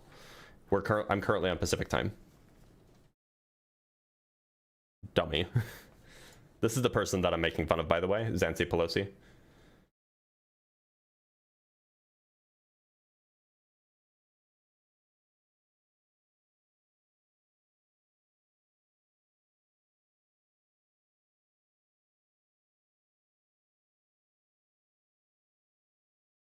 What's Hydra? Oh, it's a meme. Don't worry about it. Come to Mojave County and debate in person. You want me to drive to wherever the fuck you are and debate you in person, rather than just making fun of you here, when you have the opportunity to join here? Let's talk to Mark Musalati. Mark Musalati, how's it going? Hi, Dr. Blitz. First and foremost, I'm not American. I just came up to say I'm so glad you are well. You look healthy. Last time I checked, you had a cancer scare. And Yep. I'm from Zimbabwe, so you have a fan here. Well, I appreciate that, Mark, but this is a debate space, so I'm gonna let you go. But thank you for being here. Let's bring up User. This person's name is just User. User, how's it going? Yeah, good. How are you? I'm doing all right. User, it doesn't sound like you're American. Why are you interested in supporting MAGA? I'm just interested in the topic. It says join to learn. Oh wait, no, it doesn't. Oh, Does not say I join wanted to learn. Sorry, yeah, I misread it. I wanted to learn about why you think it's MAGA's anti-science. Well, and why if you can't I stick be interested around, in American politics? if you stick around, you'll find out. Let's bring up Vanilla Perfume. Vanilla Perfume. Vanilla Perfume, how's it going? Hi. Vanilla, how old are you?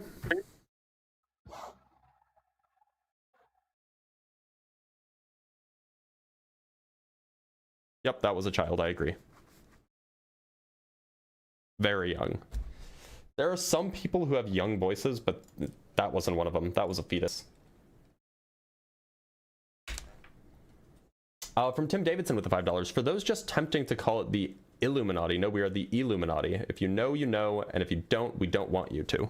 Exactly. All right, we got a Cash App from Grimlock. Let's see what we got. We got oh, and we got a $25 Cash App from L'Oreal, which is very much appreciated, and a $10 Cash App from Grimlock for H2O. Also, Phoenix does not partake it in daylight savings times. I know. That's why I'm always so confused about which time zone I'm in. But thank you so much, Grimlock, as always.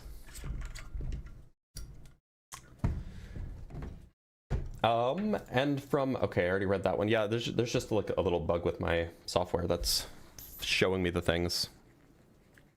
Same here where I am. Brickthor, correct.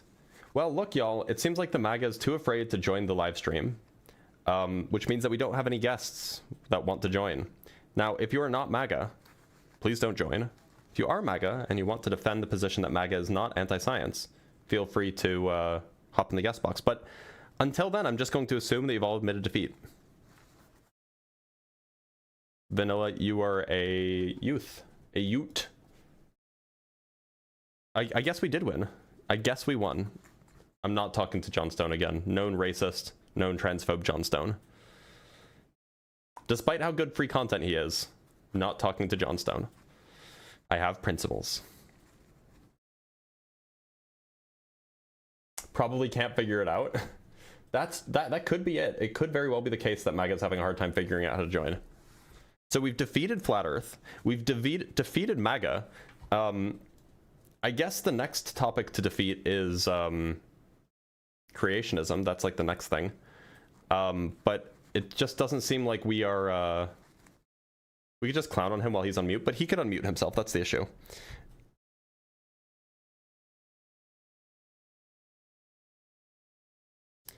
fewer and fewer Christians are willing to debate. It just seems like people are losing the cojones. And by the way, everybody can have cojones. Cojones is it's a spiritual cojones, if you will. Losing the cojones to engage in a little debate. Yeah, okay, let's fight world hunger next. Good point, good point.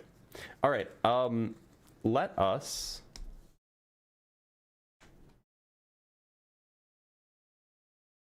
There's a lot of MAGA in YouTube, but none of them seem to know how to join the Discord server, so...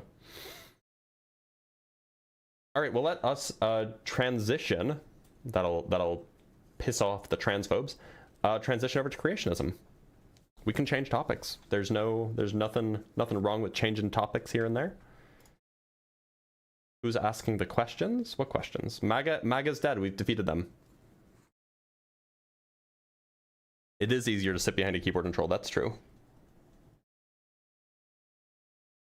Yeah, but Discord is a terrorist app, right? Discord, famously a terrorist app. Definitely not for just gamers.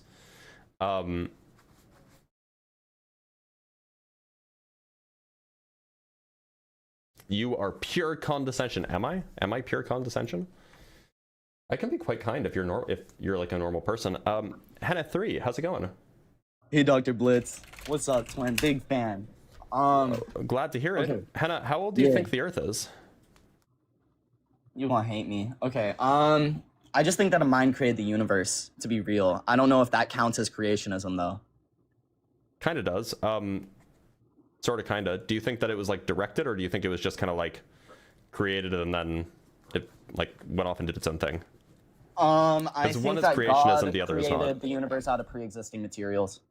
Oh, okay. So then you don't think that God created the universe. You just think that God rearranged the universe? Yeah, I don't think he's all power. Like, I don't think he's all powerful in a way that he can like remove all the suffering in the world. That seems unrelated to what I asked.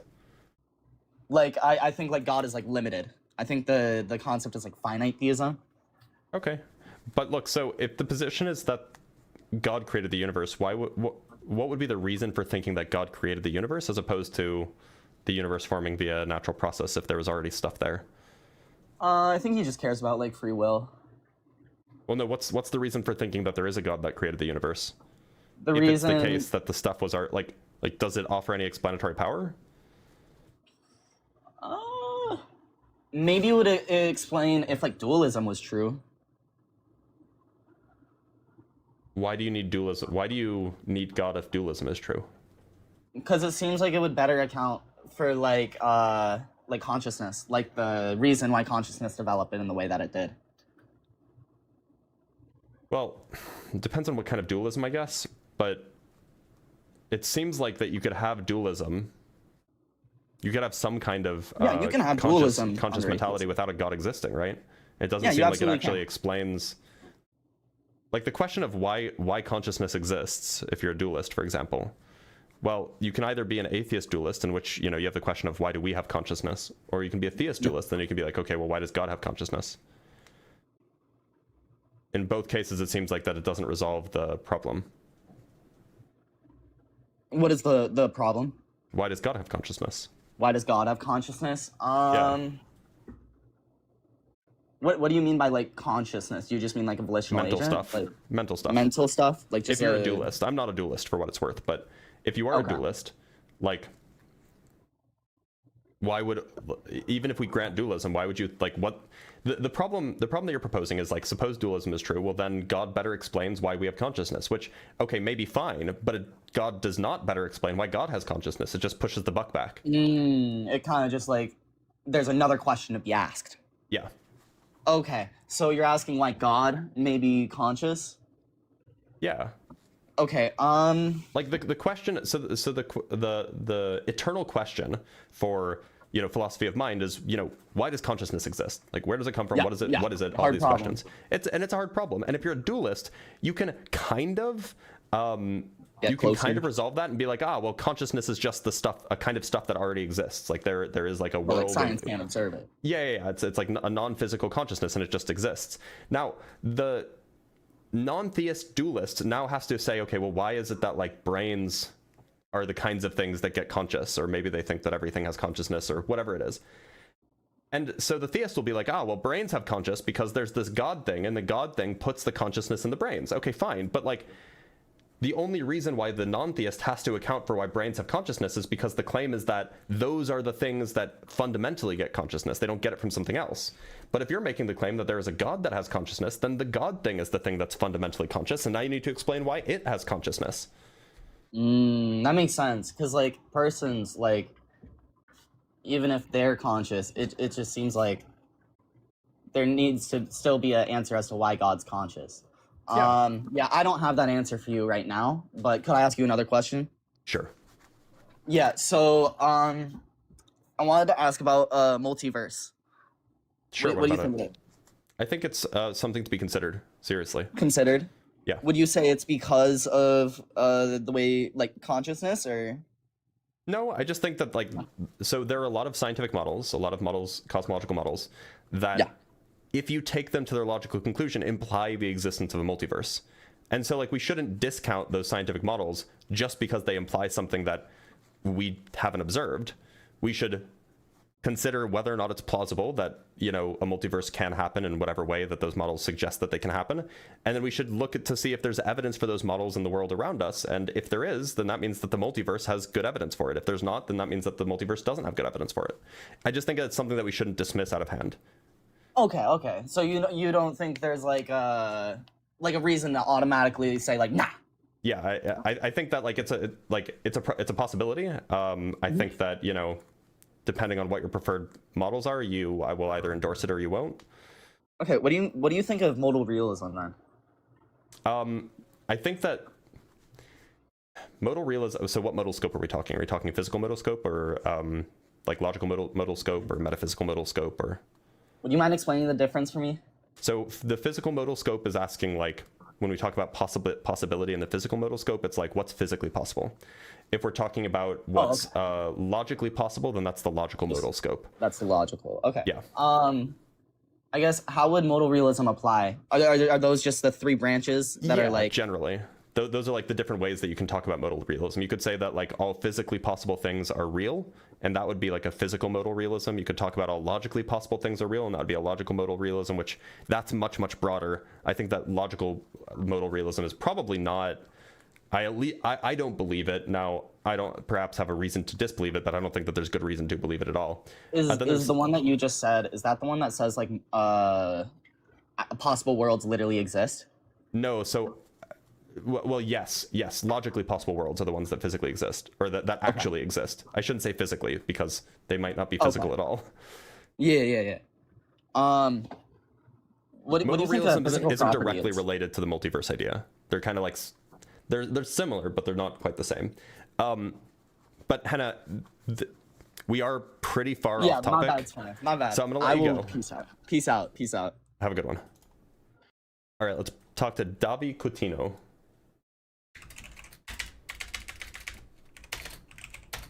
Hello? Davi Coutinho, how's it going? Oh, good. Davi, do you think that the world was created? I mean, yes, at some point. No, but just to be clear, when I say created, what I mean is that there was intention behind its formation. No, I don't know. Okay. I don't think that.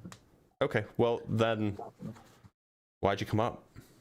Well, I want to ask you a question to see if you know the answer, because I was very confused.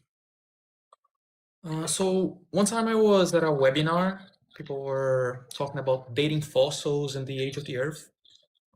And at one point, they talk about something like it was already resolved, but nobody explained it. It was some rocks are dated based on the fossils that are around the rocks, and some fossils are also dated based on the rocks that are around it. Yeah. Right? So, like, basically, so what you can do is you can do relative age, which is just saying, like, look, this fossil is older than that fossil because this fossil is lower in the the rock layers than that fossil. But if you want absolute age, at some point you need to connect back to some particular number to figure out the age. And so, like, what you can do is there are some rocks that you don't need to age based off of the fossils. You can age them based off of, like, direct direct numerical results that you get from, say, uranium lead dating or potassium argon dating or these kinds of radiometric dating. And then once you know how old the rock is, then you can figure out how old such and such a fossil is. And if you go and you find that same fossil somewhere else, then you can know how old that rock is that you found the fossil in, because you know that creature lived XYZ many years ago. Oh, okay. So they can inform on each other, but if you actually want an age, you do have to leave the loop at some point, which is what happens, which is what's actually done. But I'm going to let you go, Davi. Okay, thank you. Let's talk to David Gorobchuk. By the way, right now is not Ask a Physicist Day, despite plenty of people asking a physicist. David Gorobchuk, how's it going? Good. Can you hear me? I can. David, do you believe that the Earth was, or that the world was created?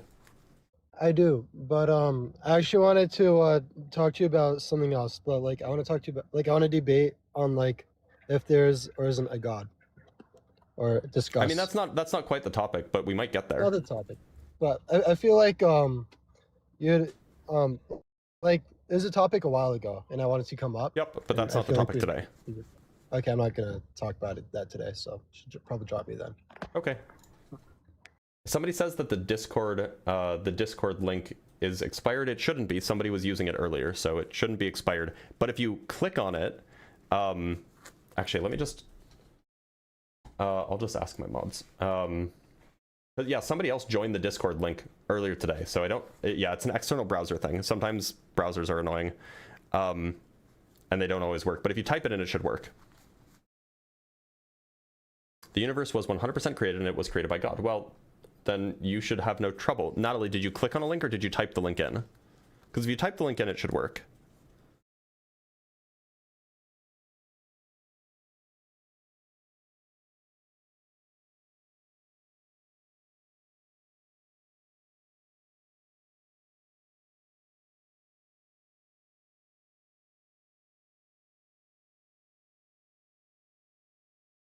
People are having trouble today.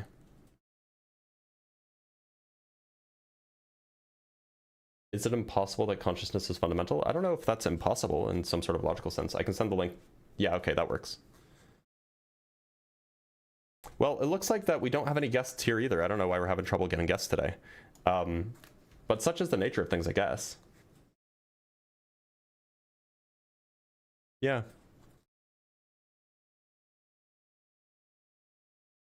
Make sure to, since we're not getting any guests, let's Man, Apocalypse.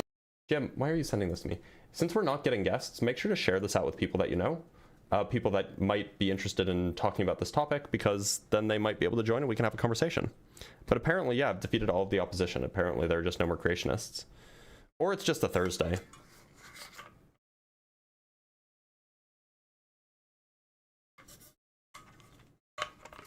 Have I read on paleomagnetism? I know a little bit about it. I'm probably not as much as a geologist. Let's talk to X-Yaw. X-Yaw, how's it going? I'm doing all right. Hey, I just wanted to let you know that there's a ministry growing in America called the ICR.org or whatever. That's their website. Why are you telling me this? You could call them. What? And debate them. I'm not just going to call a random number if they're not consenting to the conversation. Well, I guess you're right. Oh, well. All right. Thank you. Bye-bye. Bye-bye. All right, let's talk to Aerobliss.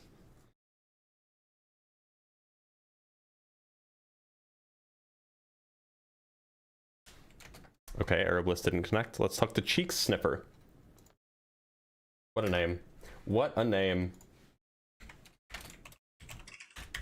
Cheek Sniffer, how's it going? Yeah, you hear me? Yeah, I can. Cheek Sniffer, do you think that the world was created? Yes, I think so. But okay, and can I ask you the same question? Yeah, sure. I don't think the world was created. And just to be clear, by created, what I mean is that it wasn't formed, or when I say created, what I mean is formed intentionally. Right? Right. So I don't think that there's any intention behind the formation of the Earth or the formation of the universe. So you think it just random and Well, the opposite of intention is not random. What I think is that there was a natural process that gave rise to these things that we see around us. Okay, cool. So is it that I mean, I've been watching you for a little while.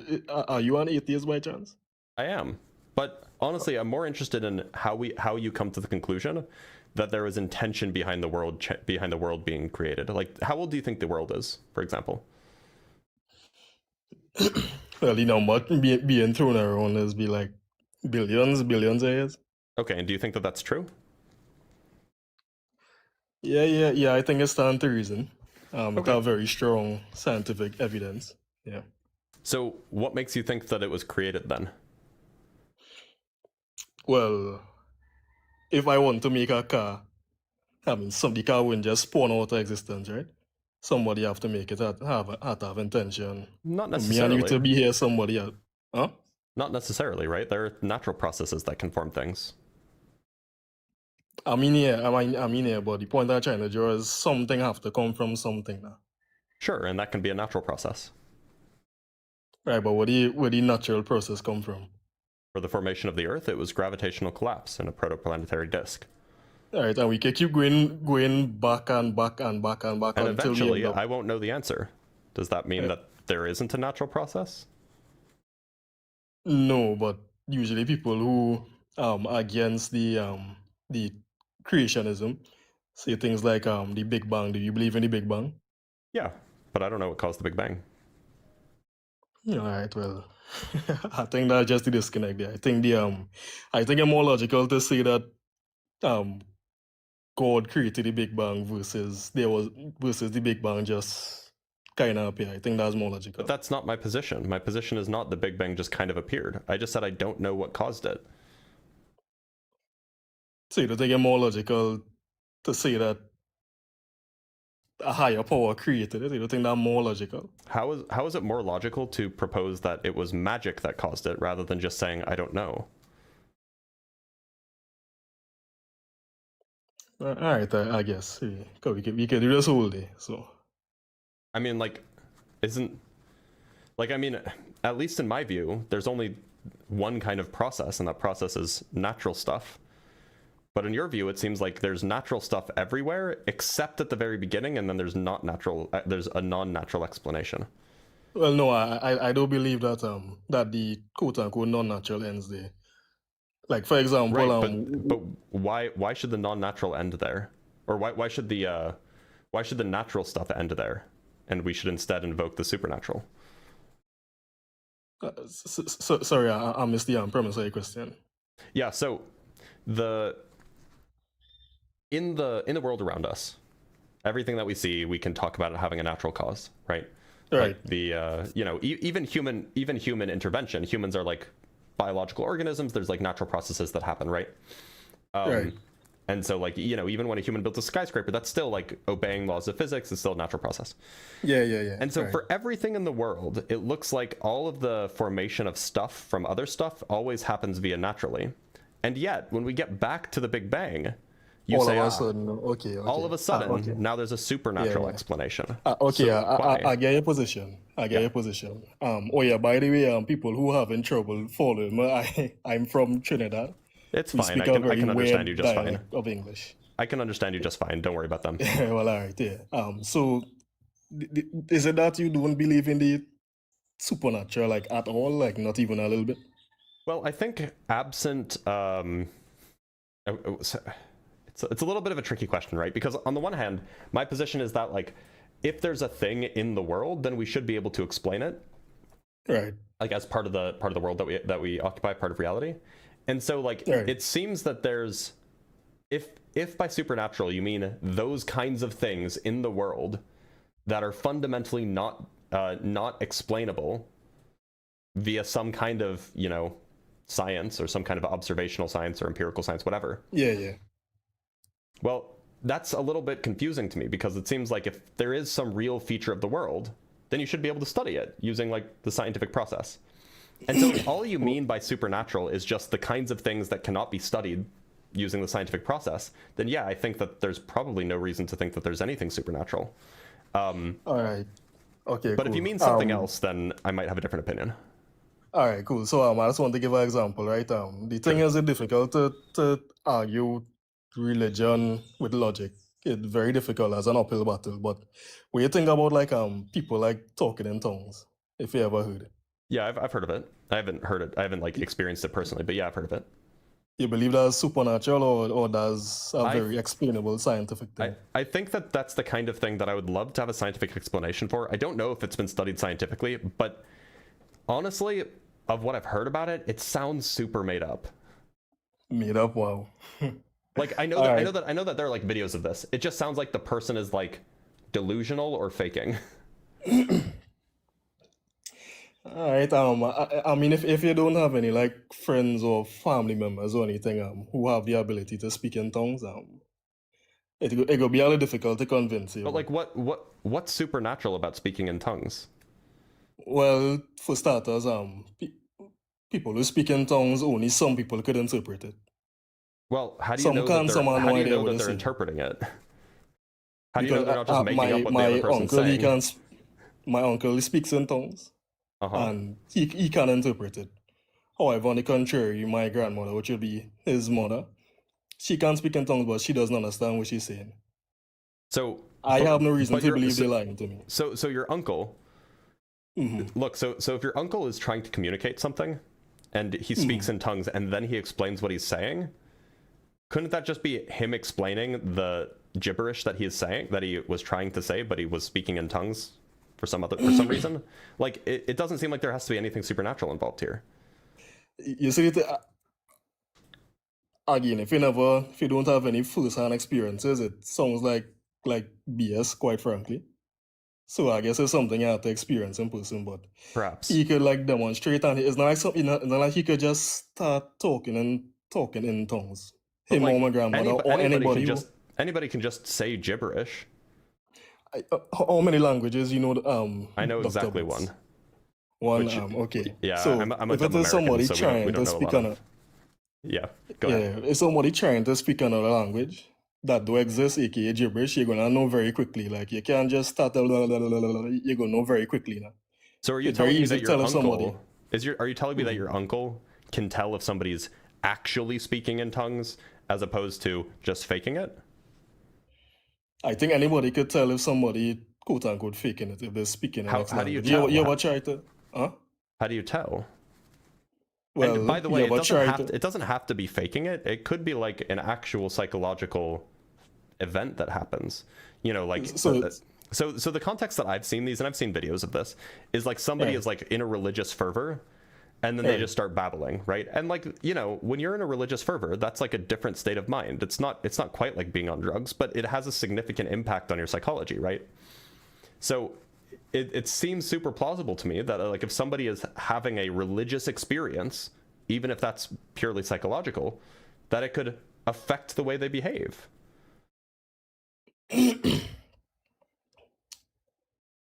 All right, I get that, but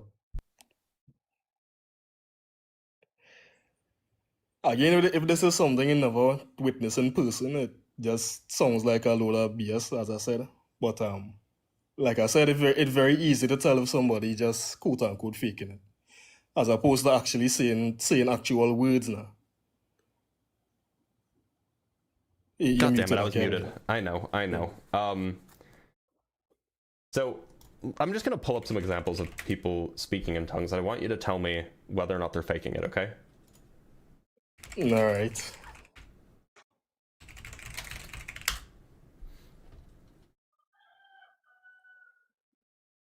I just want to go find a good one.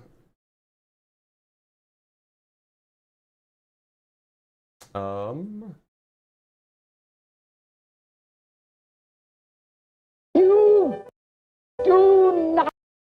Okay, here's one. Teach one how to speak in an unknown tongue. Everything that any one of us wait, no, this is not an example. Why did she lie to me? I hate when it's an example, or when they. Okay, here's one.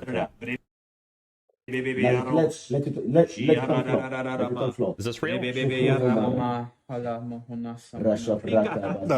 song, that kind of song like Okay. What about it makes it sound real? Take the Holy Spirit, flow from my. Well, I've heard tongues from several different people, right? And I know if it's right to call them words, but certain things they say in that clip, they kind of intertwine with tongues that I've heard from other people. I mean, it do have like a grammar, like a dictionary or grammar list or something. So, and I'm double checking this because somebody just commented this and I don't want to say something that's not true, but it seems like, at least according to this commenter, and I'm digging into it now,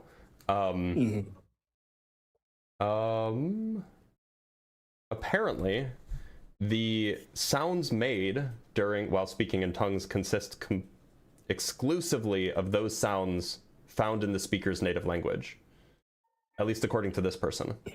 Here it is. Yeah. All right, So this is a study by Felicitas Goodman called Phonetic Analysis of Glossolalia in four cultural settings. And that seems surprising if this was like an actual different language. Well, I'm not sure if calling it a language is the most accurate. What is it?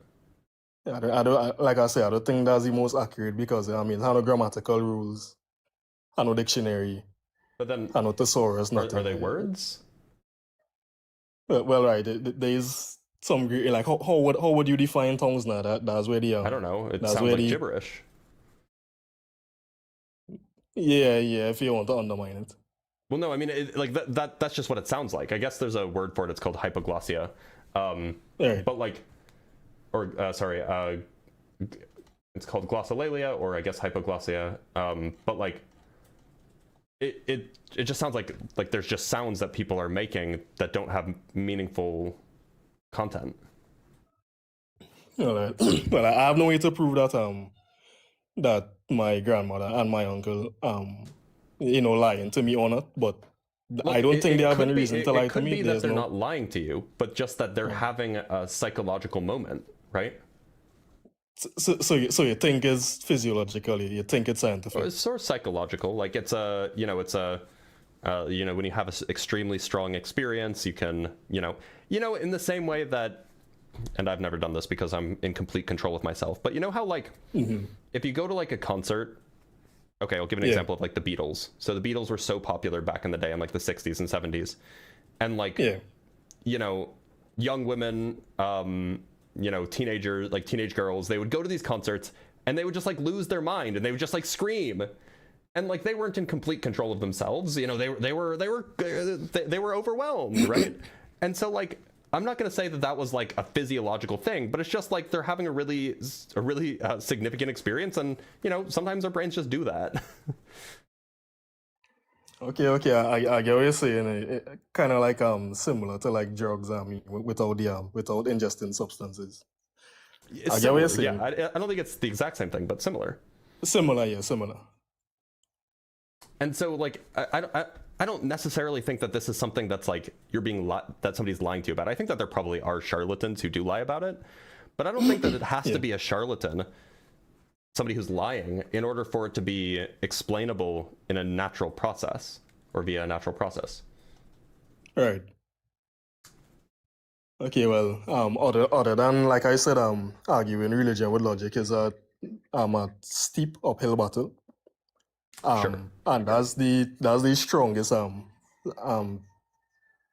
evidence to support religion that I have. Everything else is just like I say, is an uphill battle. So I guess if you never see it in person, it could be very difficult. I mean, it's fair. Like, look, I understand that experiences that you've seen in person can be a lot more compelling than experiences that you just hear about or that you see online or whatever. So it might be the case that if I saw it in person, I would actually be more convinced of it. I just haven't. Yeah. So, until I have, perhaps it's just not a conversation worth having.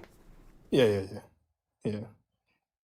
Well, Cheek Sniffer, despite your very silly name, I do appreciate the conversation. I appreciate you coming in good faith. Yeah, man. I'll see you. See you. Have a good one. Yeah, man. What a delightful guy. Like that was actually like a good conversation. And I don't say it was good because he was like conciliatory. He was like he was like, you know, presenting his case, and having a like, I don't know, that was just a good guest. I wish we had more guests like that. All right, I'm gonna check out the super chats and we'll bring up our next guest. From the Not Operator with the 5 gifted subs. Thank you so much, the Not Operator. Everybody, that's 5 more people now have access to the secret Discord channel and the debate notes and the emojis and the special Ask a Physicist days where I only answer the questions from members. So thank you so much, the Not Operator, and thank you to everybody who is a member and continues to be a member. It's very much appreciated. I do want to make sure that I don't miss this Cash App. We got a Cash App from Shay for I'm not going to read it, but it's Pig Latin. It's Pig Latin for take my money. Thank you so much, Shay. It's always appreciated. And then from Tim Davidson, we have $2. No, not pure condescension.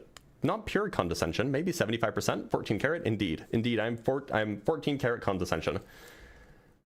And then from Christopher Sanford with the £5, tongues have been studied linguistically. This was the comment I was referring to. The findings, they were exclusively composed of sounds found in the speaker's native language. Suspicious? Yeah, so I didn't know that. Thank you for informing me of that. I'm actually going to put this in my debate notes because when you learn something new, you should write it down. And that's what we do here. I'm just gonna go move this over to the debate notes really quick. So then we don't forget about it. Go put it in the to be sorted, which will be sorted eventually. It's exclusively in sounds from native language. Link, and then also a link here. So those who are members, you will have access to my debate notes, so you can see those kinds of things. And then from L'Oreal, as always, sending 5 more gifts, which is very appreciated. 5 more people now have access to those debate notes, which I just edited. So thank you so much, L'Oreal. And thank you to everybody who's been continuously supporting me. It's becoming a member is a good way to support me because it's not that expensive, but it gives me peace of mind because then I can be like, oh, I don't have to worry about missing a live stream because I know that this many people are supporting once a month. There's like it's kind of a surety, which is good for the human mind. All right, let's bring up another guest. Let's bring up QB Channel. QB Channel, how's it going? Hey, how's it going? Can you hear me? I can. QB Channel, do you think the world was created with intention? Yes, definitely. And how long ago do you think the world was created?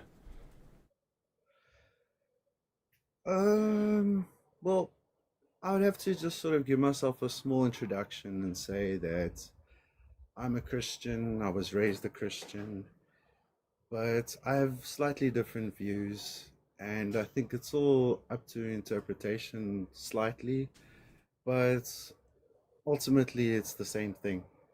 Okay, so how long ago do you think the world was created? Well, I won't argue. I would say probably billions of years. Okay. In line with the scientific terms, you know? Sure.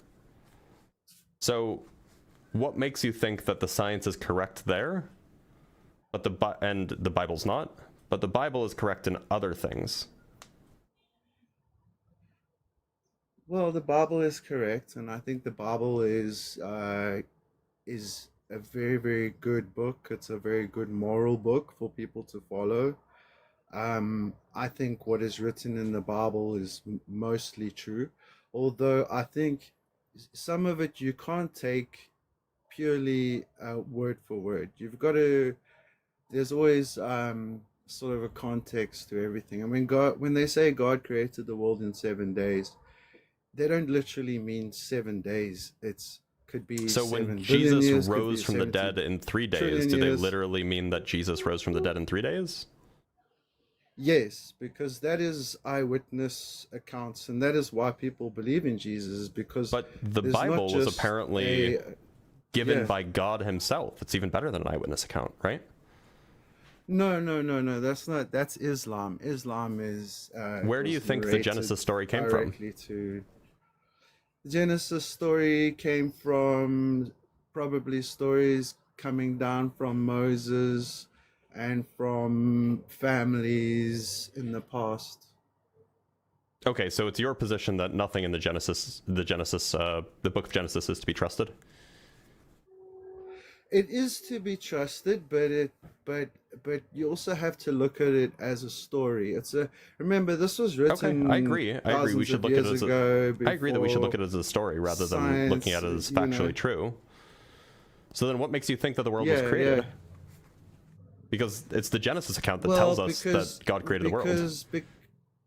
Because the world is too perfect.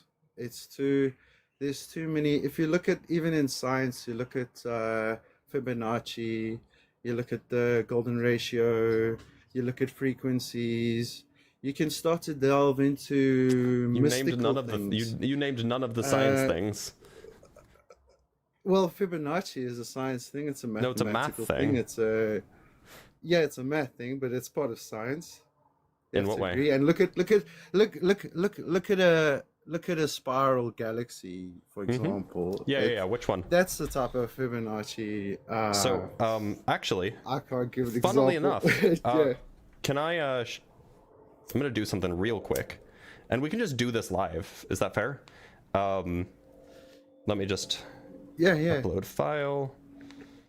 Look, I don't know the answers to everything. It's okay. You don't have to know the answers to everything. That's fine. Look at it. Totally fine. Yeah. I just want to. Why can't I? Recent, maybe. Okay, here we go. Okay, I'm just uploading something really quick so then we can look at it together. Don't mind me.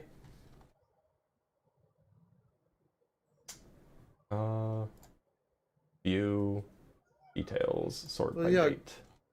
Okay, here it is. So I'm going to show you a picture that I took last night.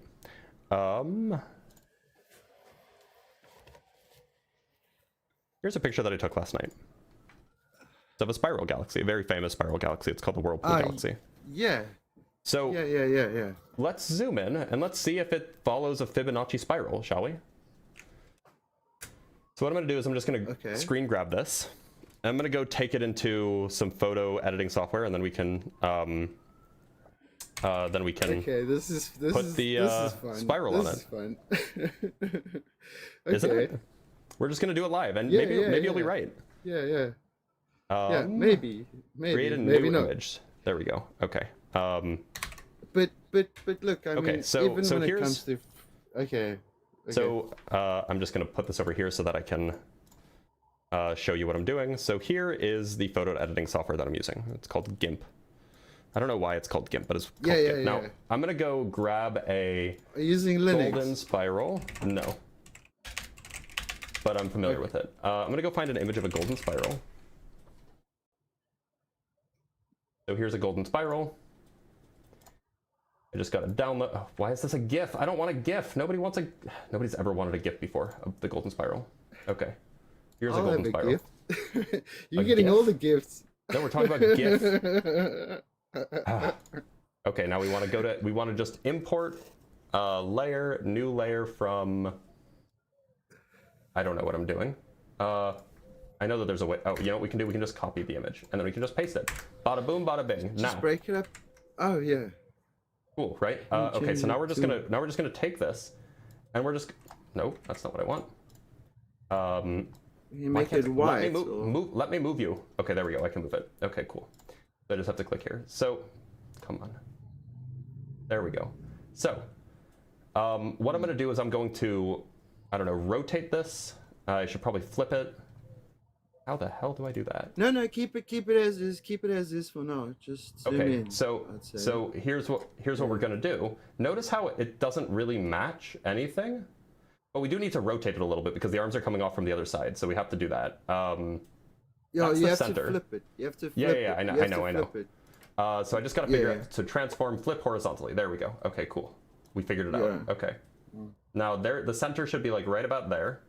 Now notice how the arm doesn't actually follow it. No, well, look, it does. Look at the bottom. Look at the bottom. No, Look but at the notice center. notice how the arm goes. Oh, I don't know if you can see this. Notice how the arm. So actually, we need to scale it up a little bit, I think. I mean, we can scale it up if you want, but I need to scale this because it's a little bit too small right now. Layer, transform. No.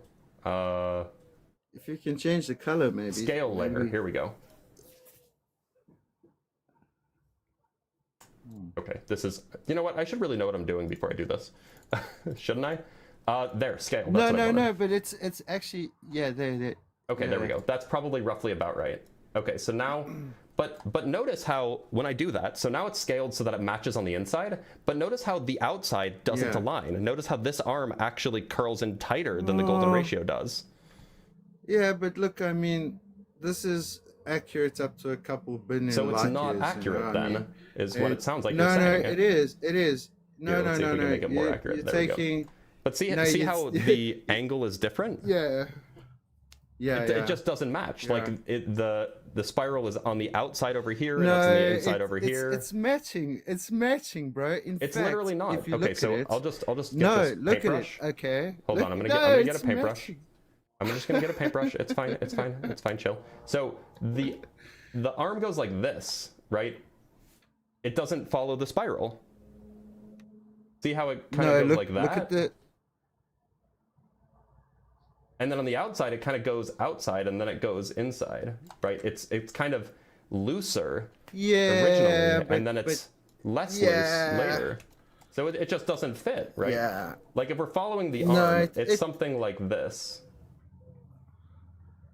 which is not the Yeah, spiral. but- Yeah, but I mean, So it doesn't match. We're still no. Look, we are still primitive ourselves. We don't understand that astrobiology. But the point is perfection. that like the Or spiral sorry, galaxy doesn't match astro- the Fibonacci spiral. It does if you look at it. But from just because it's a spiral distance. doesn't mean that it matches. Not precisely. So Well, if it doesn't match precisely, then it doesn't match. Period. Here, No, I'm actually gonna patterns try to make this match. It's perfect for you so that it's it called. There's a word perfectly for it. matches. There's a Okay, word so for now it. It's now it perfectly matches the inside, but it doesn't perfectly match the outside. And we can check the Like- other spiral like too. take- There's another spiral here. Let's no, check no, that. it's actually a yin yang. You can copy and paste that spiral and rotate it, and you have two spirals next to each other. So here we have a second spiral. So I'm just going to try to this is- rotate this again really quick. And this is Why can't this I rotate is actually this? and it's Transform. so perfect actually. Why can't I rotate it anymore? Where was the rotation tool? Transform tools. Rotate. There we go. Okay, so I would like to put the pivot in the middle, please. Like right there. And then I would like to move this so that it's in the middle. And then we can rotate it together. We'll do it together, okay? Rotate. Put the pivot in the middle. And now we're just going to rotate this to see if it matches. So here we're now matching the inside, but notice how it deviates. Oh, you can't see this. Notice, so we're now matching the inside, but then once it gets to here, it completely deviates. So I made it so like I chose it so that it matches the inside spiral, but now it completely deviates. And then we can do the same thing with this spiral over here. Here's where this one matches, but then it completely deviates. So it's just not a good match. In fact, the golden ratio does appear sometimes matches. in some It places, matches. but it The- definitely doesn't the- match galaxies. Yeah. Yeah, but I mean, you could be taking dark matter and gravity into consideration. This is look. You said that they if you look match, at, but they don't. Like I showed you a picture that I distortion. took today, and they don't Yeah, match. but what about last the, night, rather. Okay, but what is at the center of a spiral galaxy? A black hole. Okay, and that has got a lot of distortion because of the mass. So that the black hole distortion is has. causing it to not take Yeah, the and- Fibonacci shape. Just sounds like you Possibly. agree that the Possibly. Fibonacci shape is not the shape of galaxies.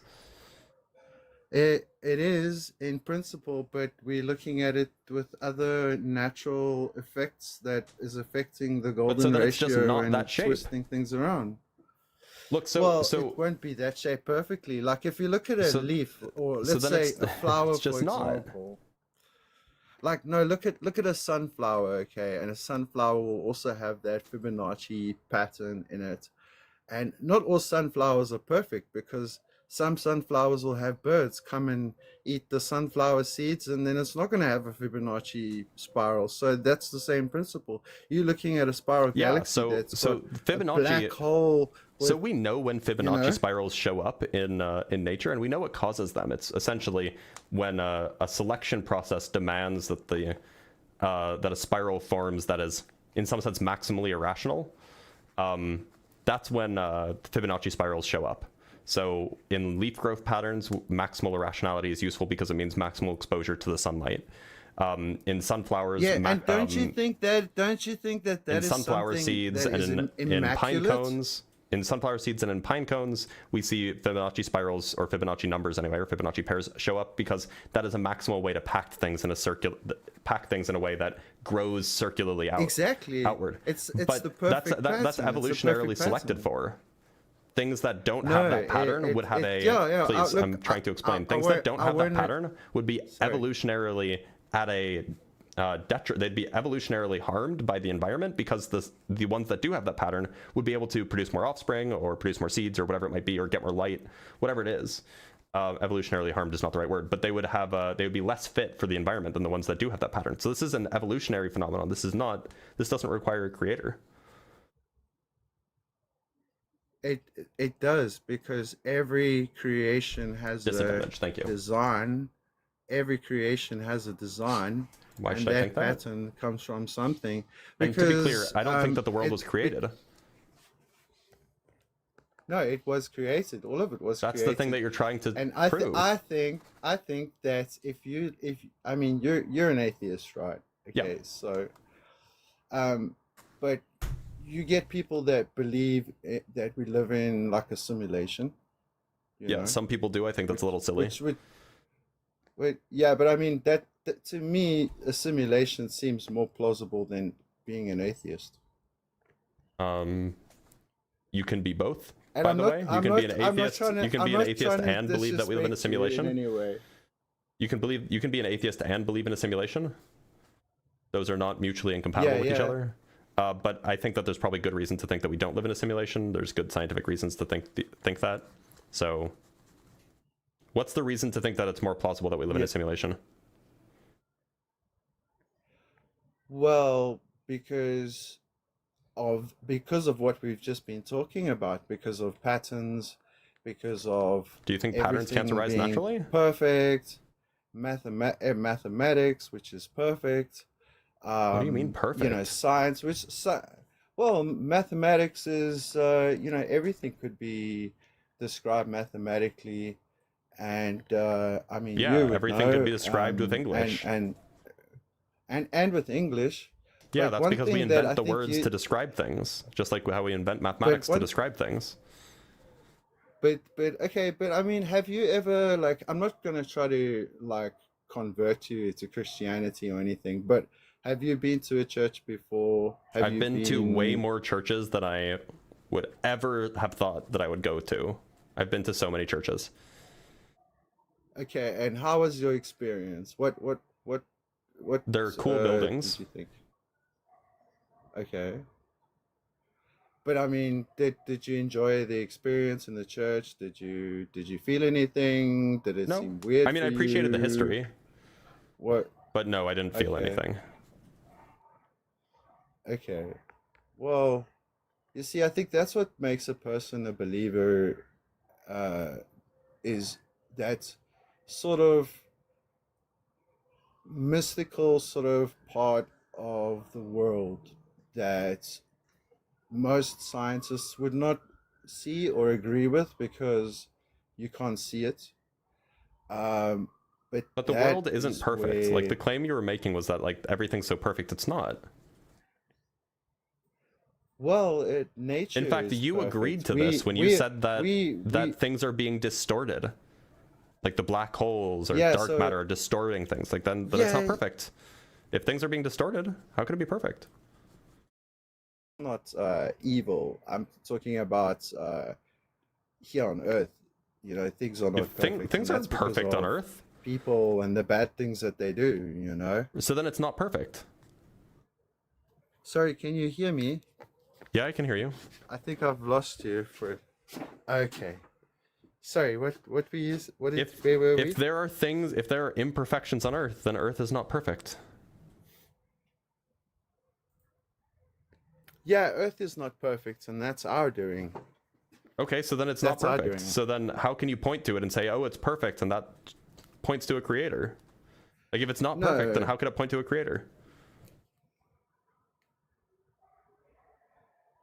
Well, God gave us the ability of free will, and I think evolution. So then it's not and perfect, right? We agree that it's not bad things- perfect. Well, it's not. Yeah, well, it is perfect. It depends. What are you asking? Like, what are you? I don't know, whatever asking sense. is So you perfect were or not? Like, earlier you were making the point that the world is Specifically. perfect, and that's how you know that there's a creator. So which part about the world is perfect? oh, okay. Like I'd say, nature. Nature's perfect? Anything natural, anything So, like, mineral is so- perfect. So like when the Australian bushfires of 2019 and 2020 burned alive over 2 billion reptiles, that was perfect? That's natural selection, And that's is that and that's perfect? what you would say. that perfect? That is perfect because in the wild you have lions and you have And it's perfect predators when and 2.46 it's billion vicious, reptiles burn it's alive. Cruel. So cruel Yeah, things it can be happens, perfect? you know. Cruel and vicious things can Yeah, be perfect now? yeah, it can. I mean, Then I don't know it's- what you mean by perfect then. No, if you think perfect is all just going to be sunshine and What do you butterflies mean by and perfect? rainbows and unicorns, or But then what do you mean by perfect? Perfect is What does that mean? If words don't mean Perfect- words, I don't know what you mean by perfect. like what would you describe as perfect? I don't know. You're the one who's saying that it's perfect. I just want you to explain what you mean by that. Okay, well, like let's say for example, if you look at a leaf and how it grows, and it has these perfect natural way that it grows, the cells forming, and even in humans, and I mean, even if we can even go into looking at humans ourselves, because, hold on. I I'm mean, just pulling something up really quick. So, this is perfect to you?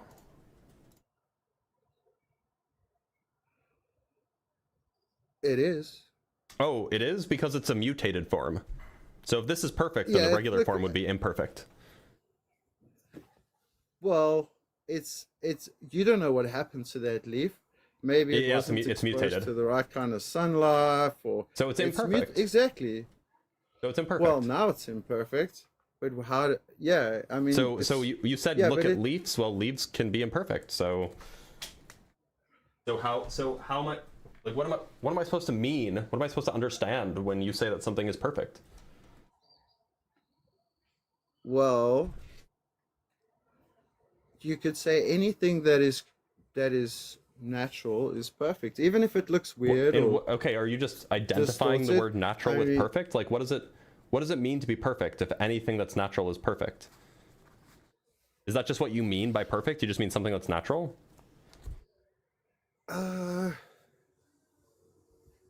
No, I'd say no. It's not just natural. There's a lot of things, but it's not that perfect. I think we're going a little bit off the topic because perfect is actually You were the one who God said it. created the world. God created the world, and the world is perfect in God's eyes. We are created perfect in God's eyes. Is this perfect? But yeah, it is actually. It doesn't look like a sunflower to me. It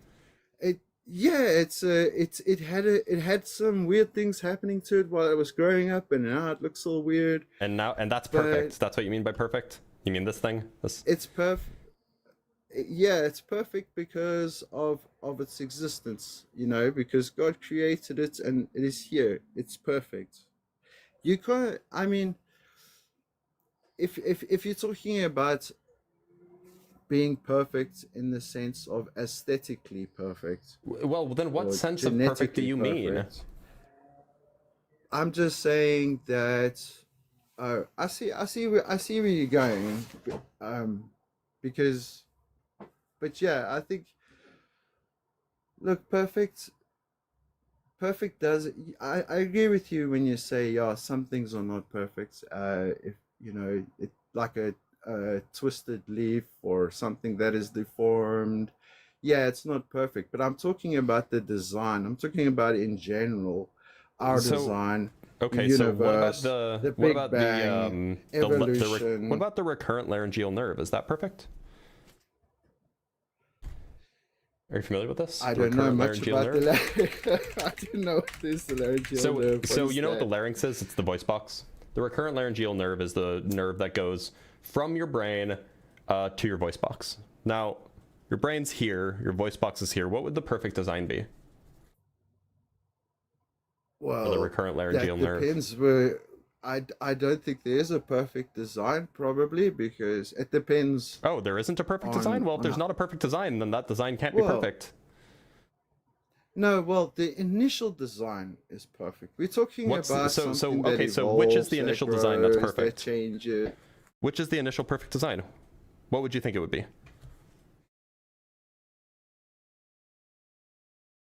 I would say, if you want to go down the chain all the way, the Big Bang. I'm talking about the recurrent laryngeal if you want to go to the nerve. scientific way, I would say it's the Big Bang.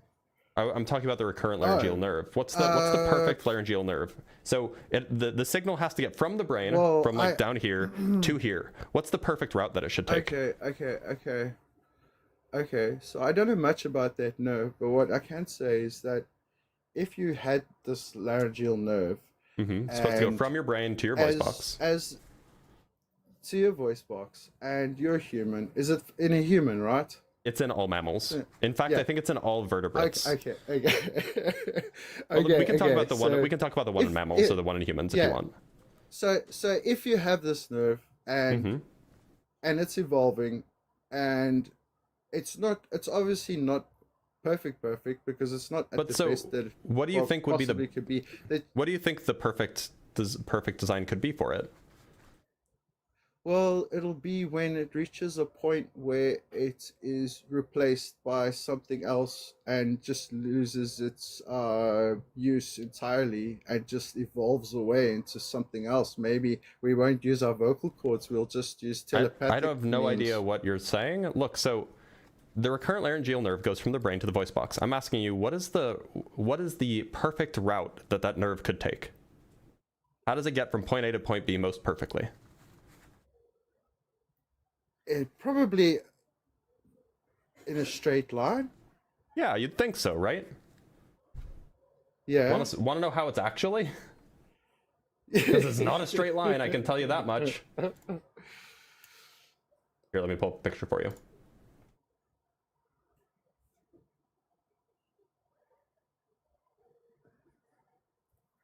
Yeah, and all you Here's a people picture. out there, there's... So, wait. The nerve goes from here down around your aorta, near your heart, and then goes back up to your voice box. Have you never heard of speaking from the heart? Why do giraffes have this? There must be a specific reason. Here's the anatomy of a giraffe, which is extremely funny. So they have the recurrent laryngeal nerve, starts from the brain, goes all the way down 10 feet, wraps around the aorta, and then comes all the way back up to their voice box. Is that perfect? I guess. I mean, well, then why did you say that the direct route was perfect? No, but you didn't tell me that it had to do something else. And it doesn't. It actually doesn't do anything. You know? It doesn't do anything. I'm sure it doesn't do anything by going around the heart. No, it doesn't. No, the reason it literally does nothing. We actually know why it's like this, and it's not because it does anything. It's because of the evolutionary history of how it developed. But it's not perfect. No, I think that's like kind of grasping at straws. Grasping at straws. This is the Little most bit. this is the most Little obvious bit. example of a non-perfect design, of an imperfect design. No, I'm saying no. Okay, sorry. I was thinking a little bit ahead. I was saying like if you think that this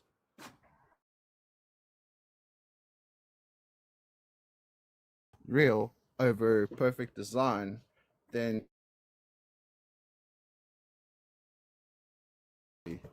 You're cutting out. I can't hear any. I couldn't hear That's what anything that I'm you just saying. said. I mean, What'd you just say? It's not. It's like, yeah.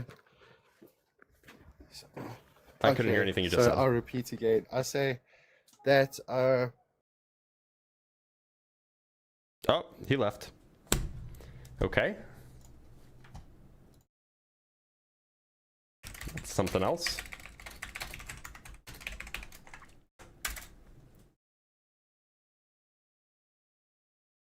It was perfect timing, if you will.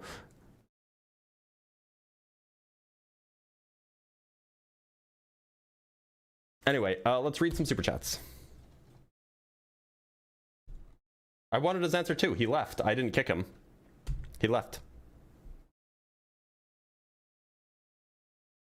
And he's not in the box again.